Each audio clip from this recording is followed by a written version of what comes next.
Sorry, guys. Hey, Jerry with Control Pair Munitions with our live podcast here on Thursdays, 7 p.m. ish. We're pretty close.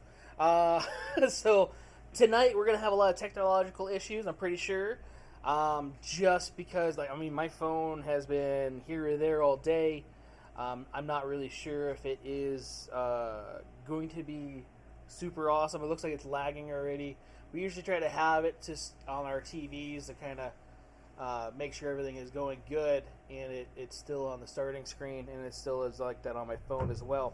So if you guys are watching live and you're like, man, this is buffering like crazy, I do make a recorded version of this that is recorded every time we do this interview or these podcasts live on YouTube. So that way you have the audio version and or the recorded version later. Sometimes it is better. Sometimes it's better. It's better. Let's just say it that way. I'm hoping it's not super echoey. I don't have my earphones on me, so hey, that sounds good. So yay, that's awesome. You'll be able to tell us, right? Right? Well, no, that's the thing is it'll sound good there. Oh. And then it won't once it travels to. But I could kind of tell when it echoes. Yeah, it's weird, and it. Yeah. It's a pain. Yeah. Just to make those other new headphones work, I had to go through a whole bunch of stuff, restart everything, and it was fun. So, with me as always is South Central. Hi, Raul. How you doing today? Good, and you, boss? Good, buddy. Good. So, what's new with you? You're building a new handgun, right? Yeah? Waiting for you to build it. Waiting for me to build it? Oh, is that what it is? Okay, all right. I didn't see all the parts. Did they not ship here from China? They've been here. They've been here? Yeah. Where's the barrel? It got here like 2 months ago. I didn't know. Is that the barrel that you got? In that big old box. It Is that what that? the sauce pack. Oh, is that Yeah. the sauce? You're gonna put the sauce with the strike? I'm gonna get lost in the sauce. Yeah. Does the sauce have MSG since everything else is Chinese? No. Adds just a little flavor. It's Little flavor. Accent salt. You can buy the whole bag of MSG back in the day. I think Right? you still can. No, that's cool, man. We should have did that today. I didn't know. I could have did that to you today. Is it fast? No. So tonight, my interview. Thanks, Raul. Is with Manny. Manny is our newest employee. He started here about a week and a half ago, 2 weeks ago. Yep. He is our newest sales representative. We're going to learn more about him tonight, as we did with all of our employees. And that way, if you guys don't remember, we try to make it to where you guys feel welcome as you guys are coming in. You guys come in, you can tell, like, hey, this is Greg, this is Jonas, this is so on and so forth. And, okay, I know that guy did this and or is affiliated with this, so maybe I'll be able to communicate with him better, especially if you're not really sure and you don't feel super comfortable coming in. So for that's why we do this. It's not so much just that we're bored and we don't have anything else better to do. It's to make it more a better experience for you guys, the consumer coming in here to Control Pair Munitions, and even giving you guys different instruction and or maybe better information on certain things. Manny, go ahead and introduce yourself, what you done, what you do, all that fun stuff. Hey, how's it going, everybody? I'm Manny. Retired from the Marine Corps. Officially did 24 years, 9 months, and 2 days, I think what my DD-214 says. I had to look it up before I came out here, so came back to do the podcast. But my background is primarily aviation. Started with fixed wing aircraft out of El Toro back in the early 90s. So soon after the Somalia kicked off, and right after the Gulf War, a couple years after the Gulf War kicked off, I came in. I'm originally from Hawaii. Moved around a lot. I was a military brat, so I grew up in Hawaii, Virginia, Germany. I graduated from an American high school in Germany. I was there for 7.5 years. So. Oh wow! Junior high to high school. Wow. So, yeah. Big eye opener, and just like throwing a kid in the fire, and just here you learn a different language right now. And, yeah. So that's cool though. You know, a lot of us don't get that. So bounced around a lot between the states, and after I graduated high school in Germany, I moved back to Hawaii, started school there, and found out that wasn't for me for the first year because I was just wasting money. Yeah. And then so got a hold of my aunt, and she's like, "Hey, I'll pay for your ticket. You can come to school out here, stay with us." So that's how I ended up in Orange County, Westminster, California. Okay. So did that for. That didn't last long at all. You know, seemed like I was couch surfing at the age of 18 or 19, and that didn't feel too well. I mean, No. it was all right. It's family, but they had a weird. new baby. Yeah. They had a new baby, and it just I just had to kind of find my own way. I needed direction as well, and living all over the place, especially Europe, and being able to travel. I couldn't stay put for very long. So come was it March or December? I dipped in, and then I was gone in April. So it was like right after the LA riots. That I dipped in and went to MEPS, and then April I was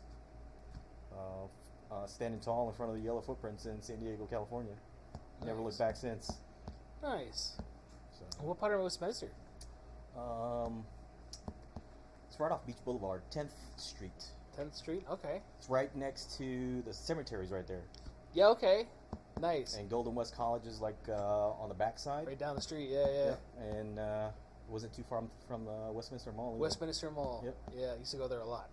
I lived in Huntington. Yep. So it's like right on the border of Westminster Yep. and Huntington Beach. It's like the Asian section and the kind of Right. Yeah. Well, I think Fountain Valley was more Asian, I think. yeah. So Yeah. We know the same places. Yeah. We know the places down there. So Oh, yeah. where not to go. My recruiting station is right off Beach Boulevard by Target. Okay. Target. It was a taco place right there, and I think there was a pool hall there off Beach Boulevard. okay, like a little arcade place or whatever it was. I think so. Yeah. I've been meaning to go back when I was there in San Diego. I just popped my head in, or back in Orange County, Mhm. visiting family. Been always meaning to go there and poke my It head doesn't in. look the same. Yeah. I went there a couple times and just drove through, and in my memories that everything looks so much nicer. And like, oh my god, this really went downhill. Yeah. Yeah. So it's weird. It's yeah. weird seeing all that. I think my middle school got tore down. It was out in Fountain Valley. It wasn't that far though. Yeah. They were all like right there. Yeah, it's like 5 miles away. You just go across the freeway. Yeah. We had to walk. I had to walk across the catwalk Yeah. to get to it, and I think it was on Magnolia. Magnolia. Oh, yeah, Brookhurst, Magnolia, Yeah. And because there was the Family Fun Center right there off of the 405 in Magnolia. Yeah. And so it was right down the street from that, and then the roller skating rink was down there too, and I used to go there every weekend. Yeah, so we know the same places. No, We're yeah. probably there at the same time. We probably were. Yeah. Who would have thought? Yeah. Right. Look where we're at now. Yeah. So it's a small world that we live in that you never know. Yeah. So that's pretty cool. So 24 years, fixed wing. So what's a fixed wing for those of us that are ignorant? Fixed wing, for those of you into the Top Gun that just came out, that kind of spurred me into either I want to fly it or fix it. So I worked originally on F-18s, Hornets out of El Toro, California, which is like 15 minutes away from where we used to live. So I was stationed there. So I worked on F-18s, all different type model aircraft, F-18s. So the Alphas, the Charlies, the Deltas, and the Alpha Plus Pluses. So there's like 4 or 5 different variants and all that. So bounced around squadrons from there. I moved down to, after El Toro, we moved down in 94 or 95, I think, to Miramar. It was still a Navy base down there. So we're one of the first Marine squadrons to move into Miramar. Yeah. And all that. And the F-18 or the F-14, sorry, were like the next hangar down from us. Yeah. So I never got it was Top Gun. It showed Miramar being on the beach. I mean, it's kind of more inland a little bit. yeah, we're about 20 miles, I guess. Yeah. You don't maybe see the beach from there. 15, 20 miles. No. Yeah. But yeah, my old hangar was right across from the Top Gun hangar, where the actual VFC-13 or the Aggressor Squadron's hangar. Really? Yeah, Fighter Nice. Town. It says Fighter Town USA. It's like Hangar 2, and right across from us was the actual Top Gun hangar. That's awesome. What's funny is that when I was in El Toro, I had to gone down there to do a couple Top Gun deaths.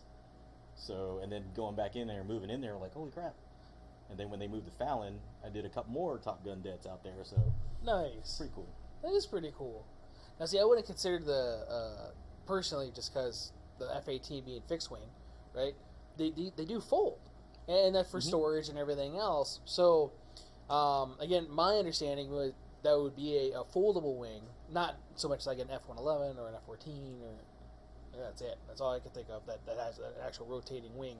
But is that why? Because it actually doesn't move, or well, just the wingtips fold up. So I guess the last 4 feet of the wing, just for storage. So when you go on ship, and I was a shipboard unit, so we were always attached to the strike wing. Yeah, so it's easy for storage. You can kind of pack them in there like we do in the gun locker, and just, it's exactly how they park. I mean, really, it's crazy.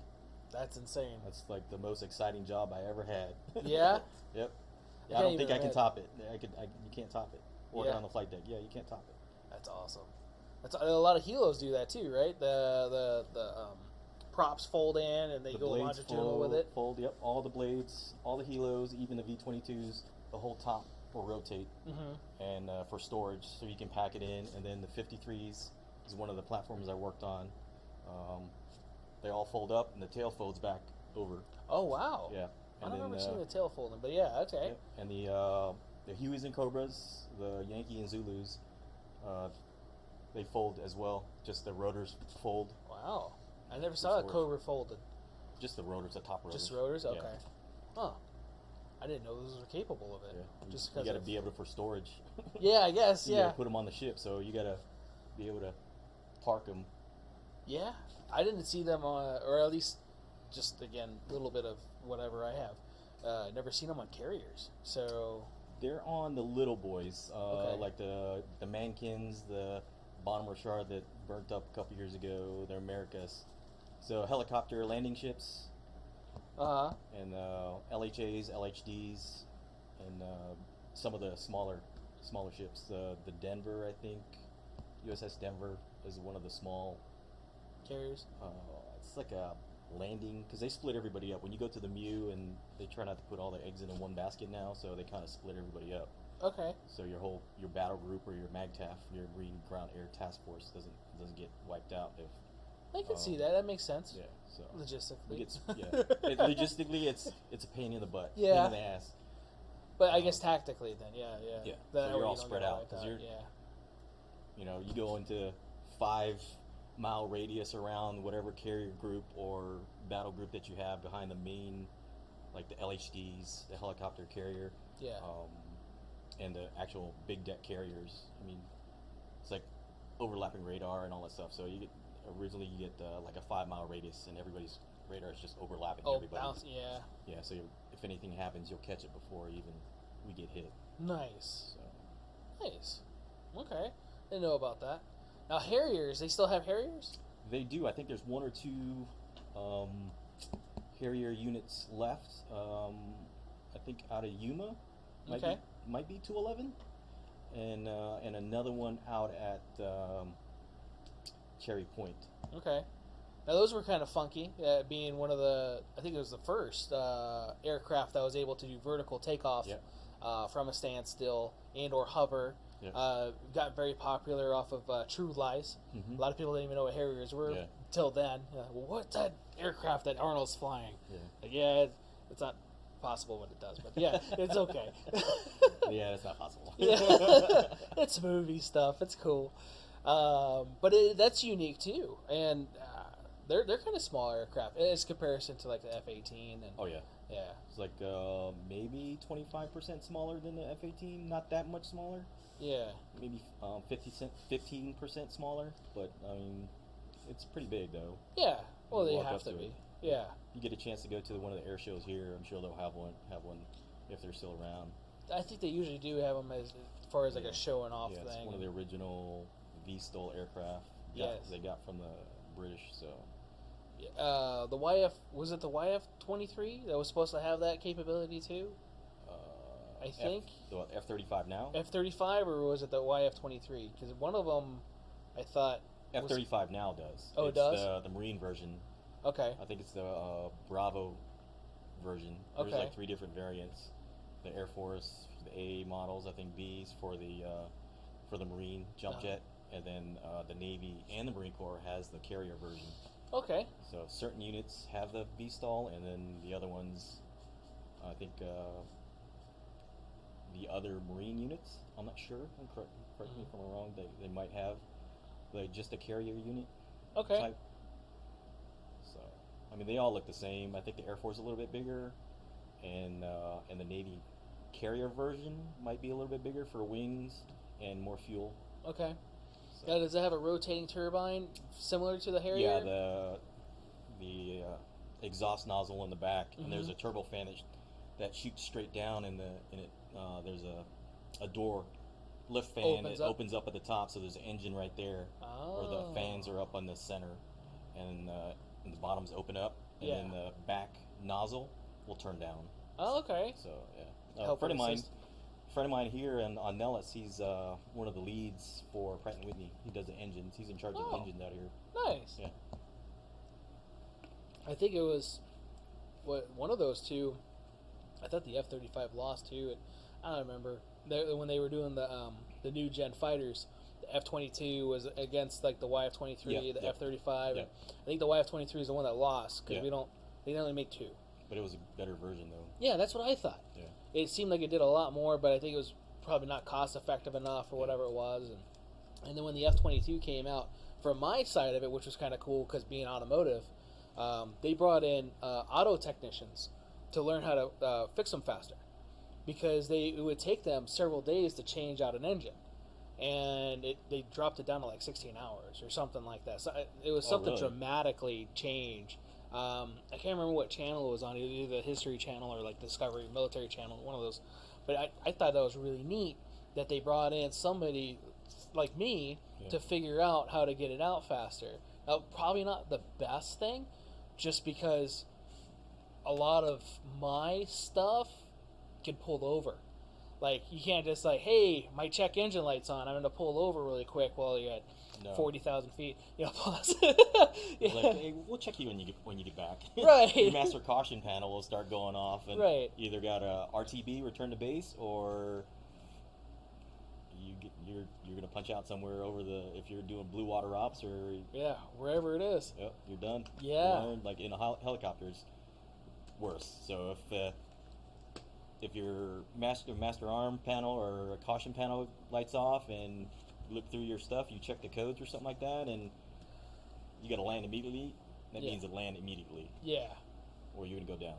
So I told you the story, right? Yeah, when we first checked in our first unit and first deck. 29 Palms, right? 29 Palms, and they sent a bird out there, a helicopter, a Huey, and we lost the aircrew. And that was my first debt with the squadron. And I'm like, what did I get myself into? I'm like, what the hell? Yeah. You know, and being in charge of maintenance or taking over the maintenance side, maintenance control. Mm-hmm. You know, it's nothing that you want to have your name attached to and all that stuff. So. No, yeah. We were talking about maintenance and maintaining stuff when you brought it up, and filters, hydraulics, and different stuff, and it's important. It is. It is. A lot of people take that stuff for granted on their cars, you know, and let alone their aircraft. Every time I'm getting into a plane, you know, I start questioning, like, okay, when was the last time this thing was checked? You know, did we actually go through the flight checklist on the, you know? That was going to go to get my private pilot a long time ago, and I remember having to do all that stuff, checking the fuel for water and all that stuff. So, okay. Then you plunge it and make sure that, hey, I have enough fuel, and I put so many gallons of fuel in there, and then you have to throw your bob in there and check where it's at and make sure. Yes. Yeah, because you can't really trust your sender. And then you before you sign for the plane, you got to check what other maintenance was it corrected, who signed it off, was it signed off correctly, and you just going through your logs. Right. I mean, so that unit I went to, that was our job as maintenance control. I was in charge of maintenance control. It was like the operations of the squadron. So all the pilots came in, one-stop shop. Hey, I got to sign for this bird. Okay, which, you know, we rack and stack through with the hours and all that stuff to maintain our hours and make sure the proper aircraft was assigned with the right amount of hours and stores. You got rockets or ordnance or something like that, and special, if they needed anything special that we had to put on there, made sure they had the right aircraft Yeah. to do. So Yeah. Well, that makes it sense. was a headache. Well, it's still though, especially for work, Oh, yeah. it needs to be in compliance with what they need to have, and you need to make sure that it gets there and it comes back. It's like a daily intern for a helicopter for Huey and Cobra is like 3 hours for a turnaround, I think, and then for a daily is might as well add another hour and a half, 2 hours to it. So it's like a whole day event almost. Oh yeah. So they either do it at night, they're ready for the morning ops, and then or do it in the afternoon to get ready for the evening ops. Okay. And then if somebody does work in between, the plane captain has to go back through and make sure everything's buttoned up and everything's signed off. Then it comes to us. We go through all the books. I mean, our log books, ADBs, aircraft data log books are, 5-6 inches thick, depending on how many hours you got and how much maintenance. 'Cause there's a lot of maintenance hours that goes in just for, 4, 5, 6 flight hours. Yeah. Tons of maintenance hours. No, I don't doubt that at all. Especially with the gyro effect with the helos and everything else, and I've heard calibrating is not super awesome. The balancing of the props and Oh yeah, you have to every time you put new blades on and all that stuff, so you have to balance everything. So like a ceiling fan for anybody else. yeah, Yeah. there's a little box we take out there. Some have do lasers and all that stuff, or we track and balance. Yeah. And in the aircraft, will tell It's you like a seismograph almost. Yeah, track and balance the aircraft, and then you either move some weights, like depending what aircraft, like a CH-53 and all that stuff. So it's double the size of a Huey and Cobra blade. It's like 105 inch or almost 100 feet rotor span. Uh-huh. Well, that's like a people carrier-ish thing. That's almost what the Coast Guard uses, wasn't it? No, they use either the Black Hawk or some kind of Sikorsky variant Okay. of maybe like the VS 22 or VH 62 or 92. I know they're pretty big. Well, they have, the big ones. But I thought I saw either like a Black Hawk or I thought they had the 60s. I know they have the 60s, not the 53s. Okay. It's assault support. Okay. Big guy, heavy lift. Okay. So that's cool though. That's cool. And then you did that for about 24 years, right? Well, not the helo part, but the first part was the fixed wing. Yeah, fixed wing for almost 13, 14 years, and then transitioned over to rotary wing when I picked up Mass Sergeant. So that was like an eye opener for me. I'm like, cool. Everybody, we badmouth the helicopter community, but they're the shit. I'd go to war with those guys any day. Yeah. Like, yeah, those guys were tight. Those guys That's were tight. good. That's good. Helos are cool. And even talking with you with some of that stuff, like I didn't even know, or I got them mixed up. V-22s. Yes. Yeah. So, well, even like the helmet stuff too. We were talking about the weight and all that stuff. So the hardware you got to carry, and you got to have really big neck muscles, pretty much, to carry some of those helmets. So, what was that one movie they had with Demi or not? That's the encyclopedia. Right? What's that? It was Demi Moore? Not Demi Moore. Barrymore. Drew Barrymore. Drew Barrymore. She was pregnant. Got pregnant by the with the when she used to work Cobras. at the Wendy's and yeah, all that or stuff. like a burger place or whatever. Yeah.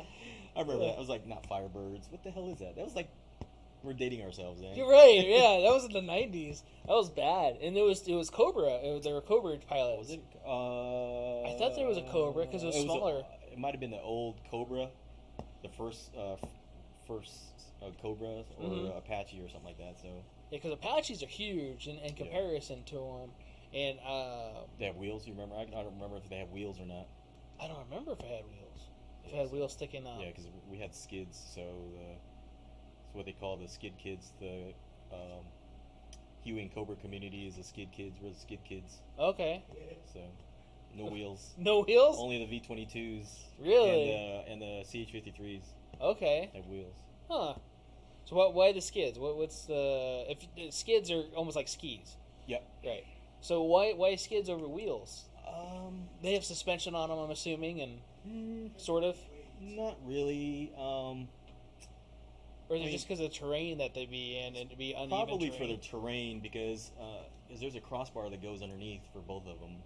And then they have the skids. They're probably like maybe 12, 15 feet long or something like that. Okay. So, and then you actually, there's skids on the bottom that you can change out. So you have to jack up the helicopter, and there's these skids.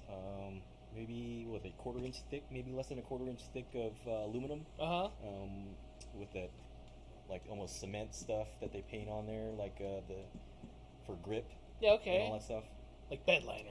Yeah, something like that. Rhino But rough. liner, It's rougher. Yeah. So they paint that on the bottom. Okay. And then you can screw them on, screw them off. You replace them all up underneath. So your skids are more like skis as compared to like traditional helicopters where they're like tubular. No, they're tubular? Yeah. Okay. They're tubular. Okay. I was just thinking, I was imagining skids. One of my buddies, he retired about the same time as I did, and he wanted one of the skids for his bar. He was building a bar in his house. He's like, hey, man, can you get one? I'm like, there's one out in the junk pile. I'm like, I don't know how I can fit this in my truck and play it off. I'm like, I don't think I could do it, man. Yeah? There's no way. Didn't work out? No. I was like, I don't think I can try to even get that thing out of, because they go to dermo.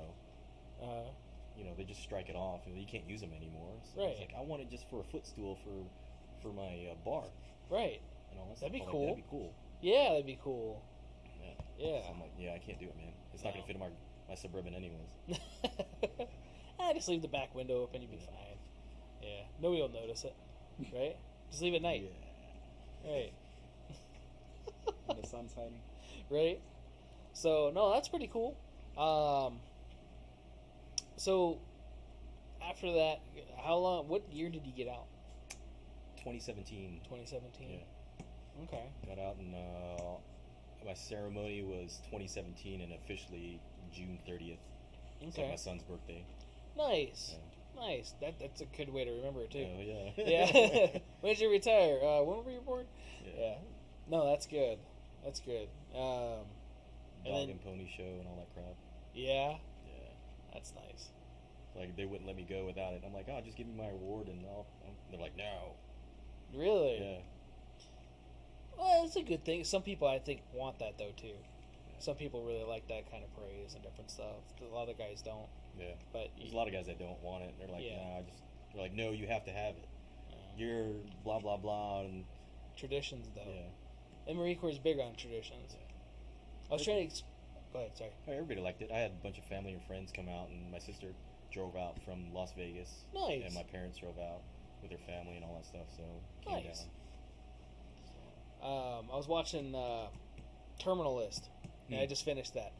And Calliope was walking by and watching one of the parts where he's saluting the captain, right? I think it was. He was walking out to his truck with the captain guy. And he saluted him and everything else. Well, what's that for? And I had to try to explain all that stuff. Oh, it dates back to... The saluting dates back to, like, the Knights days and all that stuff. Saluting, from what I remember or doing the research, is like lifting the visors for their helmets when they're in their Knights armor. Oh, so okay. they lift their visors up so they can see their eyes and who they were. Okay. And all that stuff when they pass each other. Okay. So... It was a form of respect, and then I think mostly now it's you don't really salute yourself; you salute your CEOs, right, or officers. Officers and above. Anybody that's usually above. If it's an officer, use stateside. Anyway. Yeah, I'm on the part of the Black Chevron Mafia, so. Yeah. Well, I'm only bringing that up because of that. So yeah. Yeah, I'm not a yes man, so. No. Yeah. No. Well, I heard that's the easiest way you can come up anymore. Anyway, it's like poke holes in all the lieutenants' plans or whatever. They used to come in, like, what is it? Let me see it. Yeah, we can't do that. Like, I want to give it to the other lieutenant. I'm like, it has to come through me first before he even gets it, or I pass it on to the other guy. Yeah. It's like, this is my office. Yeah. Like, yeah, we can't do that. There you go, LT. Can we do that? I'm like, no, we can't do that. Why? Yeah. So you need to drop a flight or something like that, or you poke holes in their plans, because like for the sked riders, for the guys that does operations, they're usually like boot lieutenants, so it's like kid in a candy store. I got airplanes on the line. I can use each one. Like, dude, it don't work that way. It doesn't work that way. Yeah. It's like I have to manage the flight hours and high time components, just like on a car. You know what I mean? High time components. You need to change out certain things. Yeah, at certain intervals. Yeah. Yeah. So I track the hours. Yeah. And the consumption of fuel and the consumption of oil. See if it's burning too much, and then if it is, then I have to pull that aircraft off the line and figure out what's wrong with it. Yep. Figure out what oil seal's going on. Yep. What's going. Yeah. Yeah. So that stuff. Well, I heard officers don't really know that. So. No. I mean, once you get through I guess when you get to the captain's point, I mean, they're usually in with the flight school maybe 7 years if they get in charge of a division. Okay. Flight line or power line, they do all the engines and they prep the aircraft. Crew chiefs fall under them. And then you have the ordnance section. And then avionics section. I was an avionics guy, so I had my own officer. But they're usually, ordnance and avionics guys are usually enlisted, grown, and then transition to warrant officers or chief warrant officers. And then the other, you have airframes, they'll just stick a boot guy so he can learn the ropes of the maintenance flow, maintenance aspect, and how things work downstairs, vice upstairs. Okay. Because upstairs, you get coffee for people, you buy like patches and sell it to people, buy T-shirts, and they, they're the get you guys and the minions upstairs. But when you actually get in charge of a shop, it's just like being a regular platoon on the ground side. You kind of teach them. So that's their learning part from us when they deal with other Marines besides the shiny stuff upstairs. Okay. So that's our teaching point aspect for officers when they come downstairs. No, that's good. That's good. I think that's a better way to learn anyway, is with your feet on the ground instead of the other part. Making it all shiny and pretty and everything else. And this is the actual what makes stuff work. Yeah, this is how it works down here. Like, I'll give you like 3 or 4 courses of action, and then I'll poke holes in them myself, and then bring it to you. Hey, these are the best 2 or 3 courses of action we can go, and then you can try to poke holes in it yourself and determine which one you want or add. You just let me know. Right. But it doesn't work right now. No. Yeah. No, and especially with your name having to be signed on it. Oh yeah. Yeah. I know at the dealership level, they would do that to me all the time. We would have to certify. So the Cadillac dealer I worked at, we had to certify Cadillacs, and in order to certify a vehicle not just to make it safe, but to make it a warrantable type item, it would have to have all factory items on it. Yeah. And half these things had different exhaust, different wheels, different this, different that, and like, no, we can't unless you're going to spend all this money to remove all of it and put it back to factory. Well, no, but can you just sign off on it? No. It doesn't work that way. Yeah. You can. No, I can't. I won't sign off on it. We're trying to circumvent. Come on, you can. I'm like, no. Right, no. Like, if you're willing to take this, if it breaks down on the field and you're willing, that's your call. But if it's in my hands, I can't give you the plane when it's half-ass like that. No, you can't, especially with what you did. Yeah. That's a completely different deal than mine, and that you have more on the line, not just your name, people's lives. Yeah. Oh, that's a big thing, is like people's lives. Like, I won't put you in a plane that I won't put my family in a plane. Right. That's my thing. Yeah. And if I go up in a helicopter, which has happened, and something's gone wrong, and I knew my guys were working on it, when I get back, I'm gonna have them standing tall. I'm like, "What the hell did you do last night?" Right. And like, I looked through the books before I got on, like I'm supposed to, but okay, it looks like it's right, but what did you really do? Well, let me see the pass down. Yeah. There's always something. This is how we fixed it in accordance with this. And then you look in the book. Oh, I just loosen it and tighten it again. I'm like, bitch. And we did the system checks. It checked good. I'm like, all right. I'm 5,000 feet in the air, or 8,000 feet in the air, and sky ground, and And the guy who was my AO, because we were flying this scenario, we were flying out to Yuma for WTI, or WTI class just finished, and we were going out to pick up the rest of the aircraft that we sent out from our group in Miramar. So we had like 6 aircraft I think we had to pick up, and we sent 2. I was on one of the 2, and we're all heavies. Basically E8s. I was flying with the senior guys, so we had the wing chief, big dog. We had a couple other master sergeants. There was like 19 or 20 people on board, air crew. Yeah. Flying out to go pick up the rest of the helicopters, and then the other guys had a couple more to go pick up the other half.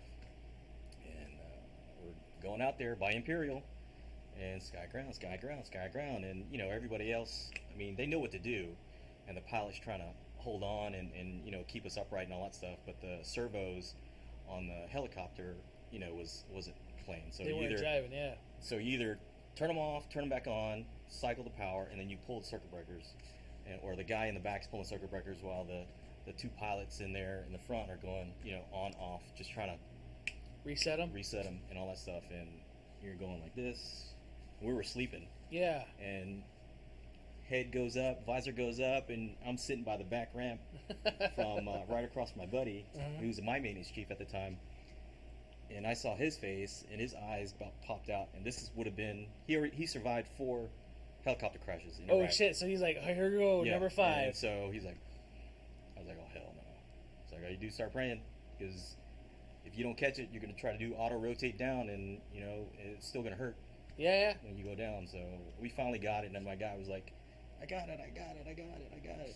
Nice. And then my boss or my buddy was like, fucking Avi.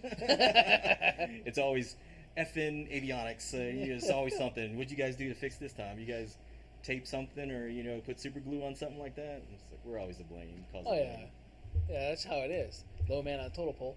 Yeah. It's like our stuff, it's multi-source integration. It integrates with everything and all that stuff. So if it has power run into it, it's avionics. Yeah. So it's like, give me shit. They always give us shit, but you can't run without it. So I mean. Yeah. It was like that in the service department too. Yeah. Yeah. All the guys at the front, the salespeople, whatever else, they would treat us like shit. Yeah. Like they would like put your nose down to you and everything else, or up to you. Like whatever, we're better than you. Yeah. Because we sell the cars. Like, okay, I'll remember that when you need your car fixed or whatever. Hey, can you? My battery's not. Yeah. Like, yeah. No, I don't know anything about it. Yeah. Like, I gotta run. Yeah. Sounds like you need something else. They do that at school though too. A lot of the other departments, they treat us like we're the black sheep, and even like my students and stuff. And a lot of times, I've had to intervene with some of them as far as like online classes and different stuff, because they'll have flack being an automotive student. They don't get treated different. They get treated different. That sucks. Because of that, yeah. Like we're like grease monkeys or the scum of the earth type thing. That's what they used to call us on the ship. It was like, if you're engine mech or flight line, I mean, you wore a brown shirt and you're always dirty, and they used to call us grease monkeys. Because I did a stint as a flight line guy on the boat, and it was back breaking work. And carrying all those chains, right? It's like 50 pounds, right?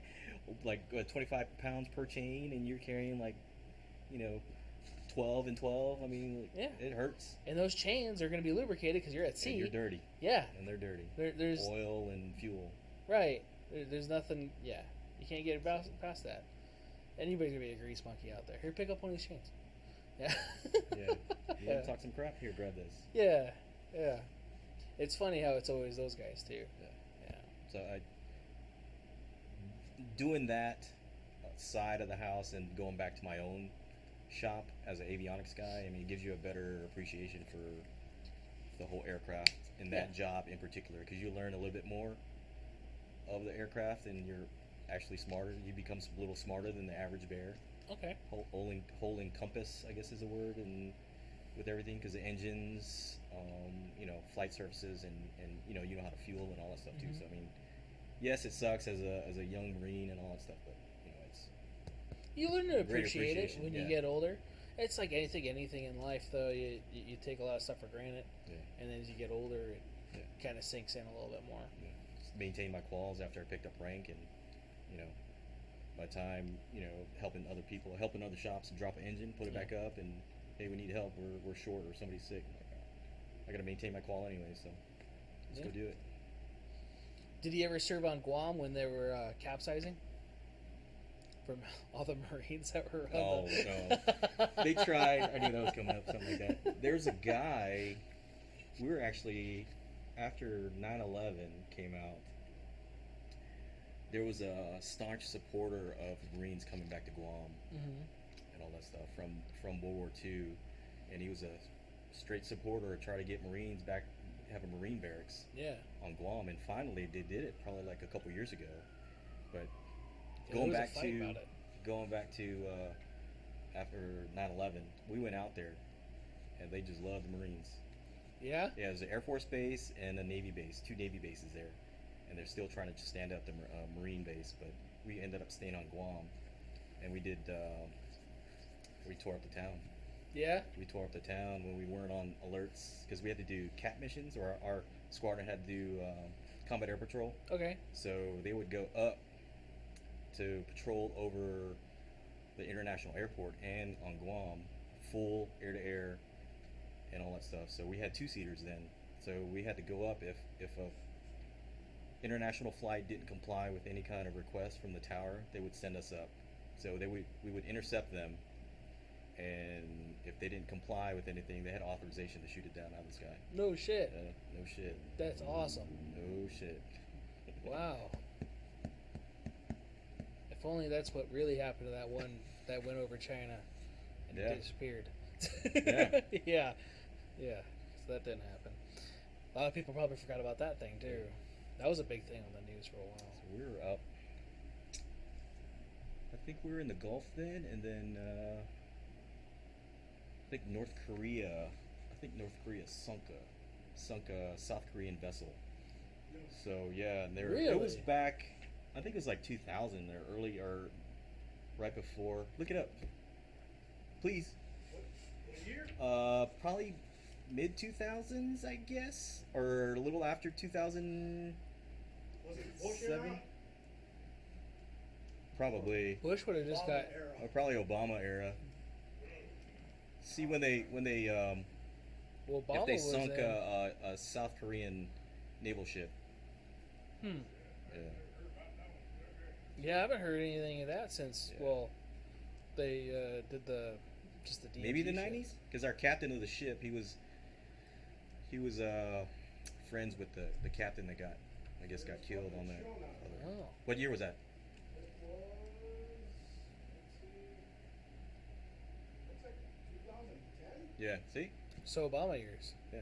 Wow. Yeah. Our captain of the ship, he was a hard charging Navy guy too. He was was he the captain of the ship or the admiral? I think he might have been the admiral. 'Cause I was able to sit down with him and the commandant. I was invited to sit down with them. Yeah. And he told us his story. Yeah. So it had to been recent because we did RIMPAC in 2010. So it was recent. It was recent. Okay. So, wait, with that was a South Korean vessel. Yeah, and From North Korea shot it down. or like torpedoed it or something like that. Really? Yeah. But they were just in their waters, their space, or I guess they claimed their claimed space. oh. And so during that time, going back to RIMPAC, we filmed Battleship, the movie Yeah, Battleship. yeah. So Fuck, that's that old. That is that old. That makes me feel old. it's 2010. Dude, I don't feel like it's been that long. But there's some movies though from like the 2000s Yeah. where I'll look back. I think we were talking about it like a week or so ago. My first unit, we were still in El Toro in oh no, we were in El Toro. No, yeah, when he came down we were still in El Toro, and then we moved down for Independence Day. No shit. Yeah, VMFA 314 was my first unit. No way. Yeah. That's Black awesome. Knights. But we weren't able to be in the picture because we were either in Fallon with a strike debt, or I think we might have been out here doing the red flag. Okay. So, and they used our sister units, flight line to do it. Which base closed down? Was it El Toro? Mhm. Or it was El Toro? El 'Cause Toro there was and like Tustin. In Tustin, okay. Because there was a couple. I thought there was another one too, a little bit more north Four-door. of there, huh? Four-door right outside Monterey. Probably, because I used to go to those. What was the El Toro air shows? Like all the time as a kid, all the time as a kid. 'Cause my dad worked for Northrop Grumman, Oh, and sweet. yeah, he worked on F-15s when he was in, and then he got out and contracted for McDonnell Douglas for a little while. Up in Long and Beach? Did you work at Long Beach or? I don't know for McDonnell Douglas, but when he went to Northrop, it was Pico Rivera. In L.A. Yeah. So, and then he worked on the B2, so he was the manager of the panels. Skunk Works. Right. Yeah. Oh, is that Lockheed? That's Lockheed. Well, Yeah, they're yeah. all right there. So Yeah. They're all right there, and so like all like the LA riots and all that other stuff, he had to drive through that, and it was a lot of stuff that he did was pretty cool, and shit, there'd be some stuff when Future Weapons was on. You remember that show? Mhm. I would watch that and be like, hey, you worked at Northrop. This how long has this been out? Oh, I could talk about it now. It's declassified. It's like 20 years later. I can talk Right, about it. yeah. It's declassified. I can Oh, talk this about is since like the 70s. What the hell? And it's amazing how old our technology really is, Yeah. and we have no idea. it. We're like still 5-10 years behind. Right. It's like the F-18s, the computer. When I first came in, they're it's like an old 486 computer or something like that, Yeah. and it was like 2000, maybe 2006 or some shit like that, or no, it was early 2000s because we had just transitioned to a new platform, and like the latest and greatest. They're like, oh yeah, this is still like a 486 computer. I'm like, really? Yeah. Get out of here.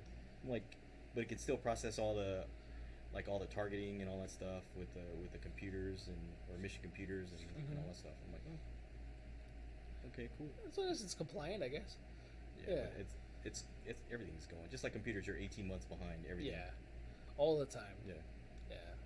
The thing that brought kind of worries me with the Korea thing, just because of all the latent stuff with China, Uh-huh. you know, and thinking if they would actually be that bold as to do one of our ships, because we keep on going over there and we keep on like slapping each other's peckers. I guess I don't know. We You would know. go there if we did a deployment to Japan. We usually split up. So one half would go to Okinawa, and then the other half will go to mainland Japan, and then we fly ops out of South Korea, Okay. either primarily out of Osan because it was closer to the DMZ and to the border. And Yeah. with F-18s back in the day, we had what they call ATARs. It's like Advanced Tactical Air Reconnaissance. Okay. So we take out the gun, and then we put this $7 million camera on there, and this $2 million door with glass Yeah. crystal. It's grown. It takes like 7 years to grow the crystals. Yeah, and it's about an inch thick. That's like crazy. three windows, and It's just because of the pressure. yeah, Oh wow. and the clarity and all Yeah. that stuff. So you had 3 different cameras, 3 different electrical optical antenna or cameras for low, high, and medium, and all that stuff. So That's cool. we used to fly over to the DMZ and we record it. They would record it. They can record it and then transmit it back to the station near real time, or just bring it back and then we process the information. That's when we work with all the intel guys. So because we worked on it, we had the clearance to, and then we just take it to them, pull everything out, and give it to them, and like, hey, what's this? What's this? Like, Yeah. oh, that's where a plane was at, or somebody had walked here like maybe like 20 minutes ago. Yeah, Wow. IR stuff. So Nice. That's cool. yeah, they'll take pictures. Mm-hmm. Like, oh, this is where a plane was sitting at, and here's before. It was like a couple hours ago, and the heat signature is still there. So kind of similar to Behind Enemy Lines. Yeah. With Owen Wilson. Yeah, exactly. Yeah, It's yeah. it's exactly what it was. Yeah, they flew over, or they didn't fly over technically. It's like Ukraine. He was at an angle because you take pictures. The Yeah. higher altitude you are, the farther you can transmit your information. Okay. Yeah, they got shot down because they saw stuff Yeah. they weren't supposed to see. Yeah. Yeah, that was crazy shit. Yep. Yeah. And the flight data recorders, I probably can't tell you, but it is probably underneath the pilot seat for that. Oh, no, not like on the movies. No, No? no, it's in the actual in the camera bay right above the cameras. So there's Okay. the gun bay doors there, and then you got two. It used to be 3/4 inch industrial tapes, like Uh-huh. old, like bigger than the VHSs. Yeah, but yeah. the tapes were like this big, and that Oh wow. two of them, and then they went to solid state a couple years Hard after drives? that. So yeah, Okay. just hard drives, plug it in, Huh. and all that stuff. And the guy in the back seat would run everything. See, watching the movie, to me made sense. In case you did get shot out, at least you could still get that if you could. It does. And then- It automatically erases. That see that. So that once you makes pull it, the ejection seat initiation, all that stuff goes through and it just dumps. It'll erase everything. you know, if they knew that in real life, though, they wouldn't have made a movie. Because the whole movie was about him getting back to his Yep. ejection seat to get that. Yep. Or no, was it the pilot or the co-pilot's He wanted the ejection little seat? disc or He had to something get like the that. right Yeah, I off remember of it. Yeah, and it was transmitting a signal, and they were trying to whatever. It'll automatically erase itself. Okay. It's like some of the guys will try to initiate it and they'll initiate it wrong. But and then they blame us. I'm like, so what's your procedure? So we're sitting on the ground, thinking like they're talking us through the procedure. I'm like, yeah, you're already wrong. Yeah. That's not what you're supposed to do. Because in our perspective, from down the ground, where we're talking to the pilots and we're troubleshooting them, I mean, we see the layout in our mind because we're always up there and we know all the sequences because we're always working on them and all this stuff. So what did you do? You know. Yeah. Oh, well, my weapon didn't fire. So okay, so what did you do? Your master arm was it on? Was my screen doesn't work? Did you turn in the OF or ON position? If I said OFF, they would get all pissed off. Like, you owe me a beer, you know that, right? You owe me a case. I'm coming in on weekend so I can troubleshoot your aircraft. Yeah. Yeah. And most of the time, it is something stupid. Yeah. Yeah. It's like, oh. So we'll pull into port, like Singapore, and we'll have like stacks of beer, cases of beer like this high. I'm like, this is the shittiest beer, but oh well. Yeah. This is beer. Tiger beer, like, ooh. Tiger beer. I've heard horror stories about tiger Oh, beer. this sucks. Yeah. It's hot by the time you're. I think they import that though, don't they? I'm sure you could get it from Wine and Spirits or something like that. Probably or a Total Lee's. Wine and More or something. Yeah. Probably more so Lee's, not because it's Asian, but Doesn't that usually come accompanied with This guy caught on At the massage parlor. with dumplings and a penis? oh, Only in Thailand. Only in Thailand. That's right. Yeah, Greg has those stories. So In Thailand and the lady boy. Or The no, lady he has the boys. Philippine. He has the Philippine stories. Mm. I don't think he's been to Thailand before. I don't know. It's almost the same. Patio. That's crazy, man. Yeah. You got to go there as a young Marine, single young Marine. Single young Oh, Marine. yeah, it's- Go to Patio. It's crazy. Oh man. So you could go back to ship or wherever and get some antibiotics. Oh yeah. Doc Yeah. is your best friend. Doc, yeah. Hey Doc, I need to. What? They make it hurt. Like, what happened? Why are you rubbing your arms? It's like, I just saw the doc. I'm like, okay. It's like better than getting written up, right? Right. They'll run them up the flagpole now. Yeah, yeah. It's against like the MU or expeditionary orders, Marine Expeditionary Unit orders. Is one, you're not supposed to be buying any women or, trafficking and all that stuff because Right. you're buying into it or you're condoning it. Yeah. And then two, you have STI or STD, and that's like the no-no. Right. You don't do that. You don't get an STD, and you don't get married while you're on deployment. Those are the rules. I don't But it's happened. Yeah. Yeah, all three has happened. Yeah, I was gonna say, I think I've heard stories of all three happening, especially the marriage on deployment thing, Oh yeah. or at least after deployment. You go to flying them Japan, home. Australia, and and definitely Australia. We have guys just jump ship, not even come back. Yeah, we're pulling out, and then as soon as we pull out, we make past the breakers, whatever port we're in, Right. and we do a abandoned ship drill, or so we can account for everybody. Yeah. So you have to muster in your shops or divisions everybody. So 6,000 people running around at a certain direction was FUZDAP. Forward up, starboard, down, port, aft is the acronym FUZDAP. Uh-huh. So when they call man overboard drills, you have to go muster in your space or your workspace. So So everybody's up in their PJs and whatever they sleep in, and it's one way. Running around. Everybody's going one way direction until you get to the hangar. You can go wherever you want, but if you go inside, it's like a big circle. Forward up starboard, down port aft. That's And crazy. you muster in your shop, and then you wait. Then you wait. Then you wait. After you call, it's like, hey, we're up. You got a certain time limit. You'll be sitting there for like an hour, looking for airmen, blah blah blah, from engineering, or airmen, blah blah blah, from this unit, this squadron. Mm-hmm. Like, did we see him out in town with a girl or somebody? It's just like, Yeah. you You went after on a the walkabout. fourth time or something like that, and oh yeah, he met a girl. He's not coming back. Yeah. He's not coming back. What happens? So, what happens when that happens? They'll send NCIS after your ass. Really? Yeah. We have NCIS on the boat. Okay. So, or for the one I was on the Reagan. Even internationally? Oh yeah, they're like all. Well, US, extradition though, there, right? U.S. They work with the local law enforcement and government Okay. and all that stuff. So one, they're in the country now illegally. Oh yeah. So yeah, Ooh. yeah. So you're undocumented in there. Nice. So it mainly happens in Australia. Matter of fact, all Australia. No.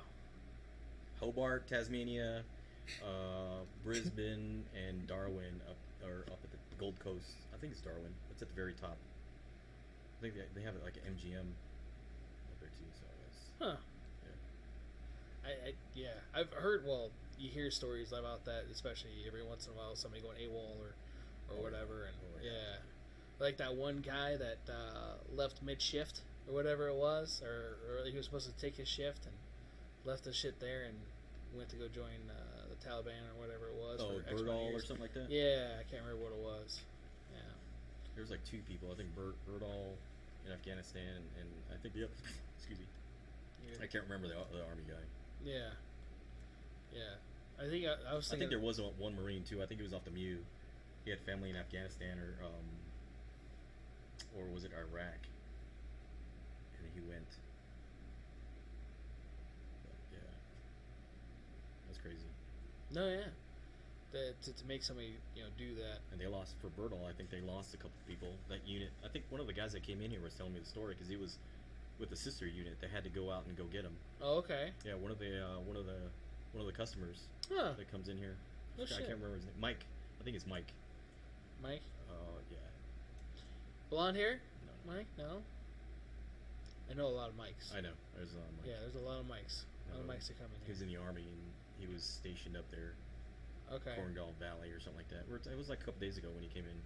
Okay, I was thinking Mike the Marine. No, he's an army Okay. guy. He was talking about it. He was all Huh. pissed off. Yeah? Oh yeah, he lost his. I don't know if I can say it, but No. he told me the story that he had lost his brother out there and he had to escort his brother back. Oh, shit. Yeah. So I was like, man, it's got to be rough. Yeah. Then he was trying to go back to Afghanistan, and they're like doing one of those Saving Private Ryan. We don't want you to go out there or something like that, and because you lost your brother. And he's like, no, man, I got to go back. Like, I know your feeling. You want to go back there with your unit. You don't want to be labeled or stuck. Yeah. If something else happens out there, you always want to be with your guys. That's your Yeah. family. Yeah. You're out there for a Yeah, certain you amount have of blood time. and then you have brothers. Yeah, Yeah. it's different. Yeah, it's brothers in arms. That's all it is, Yeah. man. So, and he ended up going back there. He finished the story. He went back out there and was able to finish out his tour. It's like Nice. the Army does it weird. They do like 12 or 14-month tours, and we, as the Marines and Navy, we go out 7 to 8 months, Yeah. and that's not including the 3 months of training before you. So you're gone like the whole year anyway. So Yeah. That's crazy. That's crazy. high five and Right. Right. A lot of people don't know that, too. Yeah. I'm on my second marriage, and third kid. So like I told you before, like these guys, I'm like my first two, my oldest two. I was going half their life, and my son, we'd go to the air show in Beaufort or down in Miramar. He's like, no, I don't want to go. When he was like 5 years old or 4 years old, he's like, no, I don't want to go on the plane. It's like either C5 or C-130. He's like, I don't want to go Those are because cool. Dad always goes. He leaves. he goes. He leaves on those. Yeah. So he wouldn't go on. He wouldn't even go up the ramp. He just, go right through. Yeah, you just go through. Go. Yeah. Usually the nose and tail's open. Yeah. Yeah. Sometimes they'll let you to go up to the cockpit and climb up the ladder. The 17s or was it C-17s or the 5s? They would have out there every once in a while too. The Galaxy. Yeah. Thing's huge. Yeah. Yeah.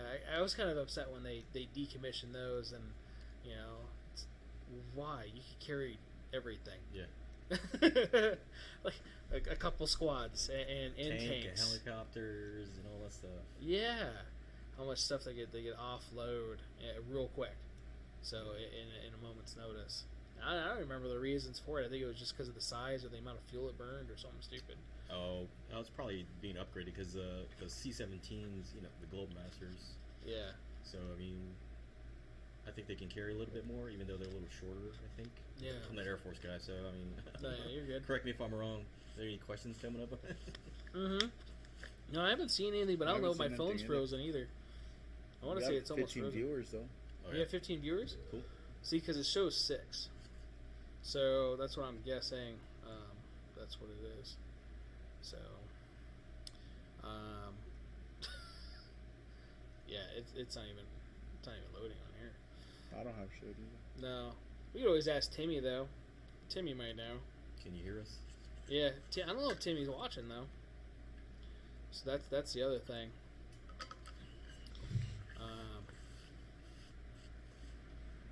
Yeah, so I know that those they held a lot of stuff, like the SR-71. That was a great plane for what it was, and they decommissioned that. It leaked too much oil and Fuel costs. yeah. Because they leave, they space it out, knowing because heat. It Expanded, yeah. expands the metal, so it'll end up closing up. So as soon as it takes off, it'll have to refuel. Yeah. And then once the metal hits that certain temperature, it'll probably It closed all the seals up. Yeah. Yeah, that was insane. Learning about that growing up, and then I could see that being a cost-effective thing and everything else. But dude, there's nothing else that competes with that. Yeah, it's like the fastest it's like the fastest plane out there. Period. Yeah. Still. Yeah.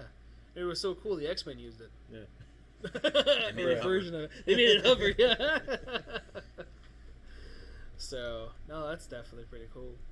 Yeah, no, we talked a lot about that stuff, and it's different because we have Mike, and he did different stuff. Yeah, he's a combat arms. He's actual combat arms. I was part of a Victor unit, and us as a whole were a combat unit and all that stuff. But I was still in a supportive role, so not all the time, unless you're with the helicopters, that you'll be able to go out if you're. If you got your wings or still trying to strike for your aircrew wings, because we do like homegrown, when we go on deployment or before we stand up for deployment, you're supposed to have so many crew chiefs and so many AOs, so aerial observers. Okay. And so before you get to the aerial pass for the aerial observer, you have to pass, which is called the swim qual, the aircrew swim qual. So you pass the Navy. You jump off a little platform and you swim maybe like a 50 to 100 meters, and that's class 2. And then for the actual thing, you have to swim with all the gear on. It's supposed to float. Okay. It's supposed to float, but you got your helmet, you got your boots, and then you got your gear and everything. flight suit, and then you got your LPU and all that stuff. That stuff drags. It does. It creates a lot of drag, and if you're not swimming a certain way that they want you to, they'll start yelling at you. Because my wife used to run the pool deck, and she was in charge of the Aviation Survival Training Center on Miramar. Oh wow! Yeah, so I had to go through her course. Yeah, so scrutiny. So you have to go past that, Uh-huh.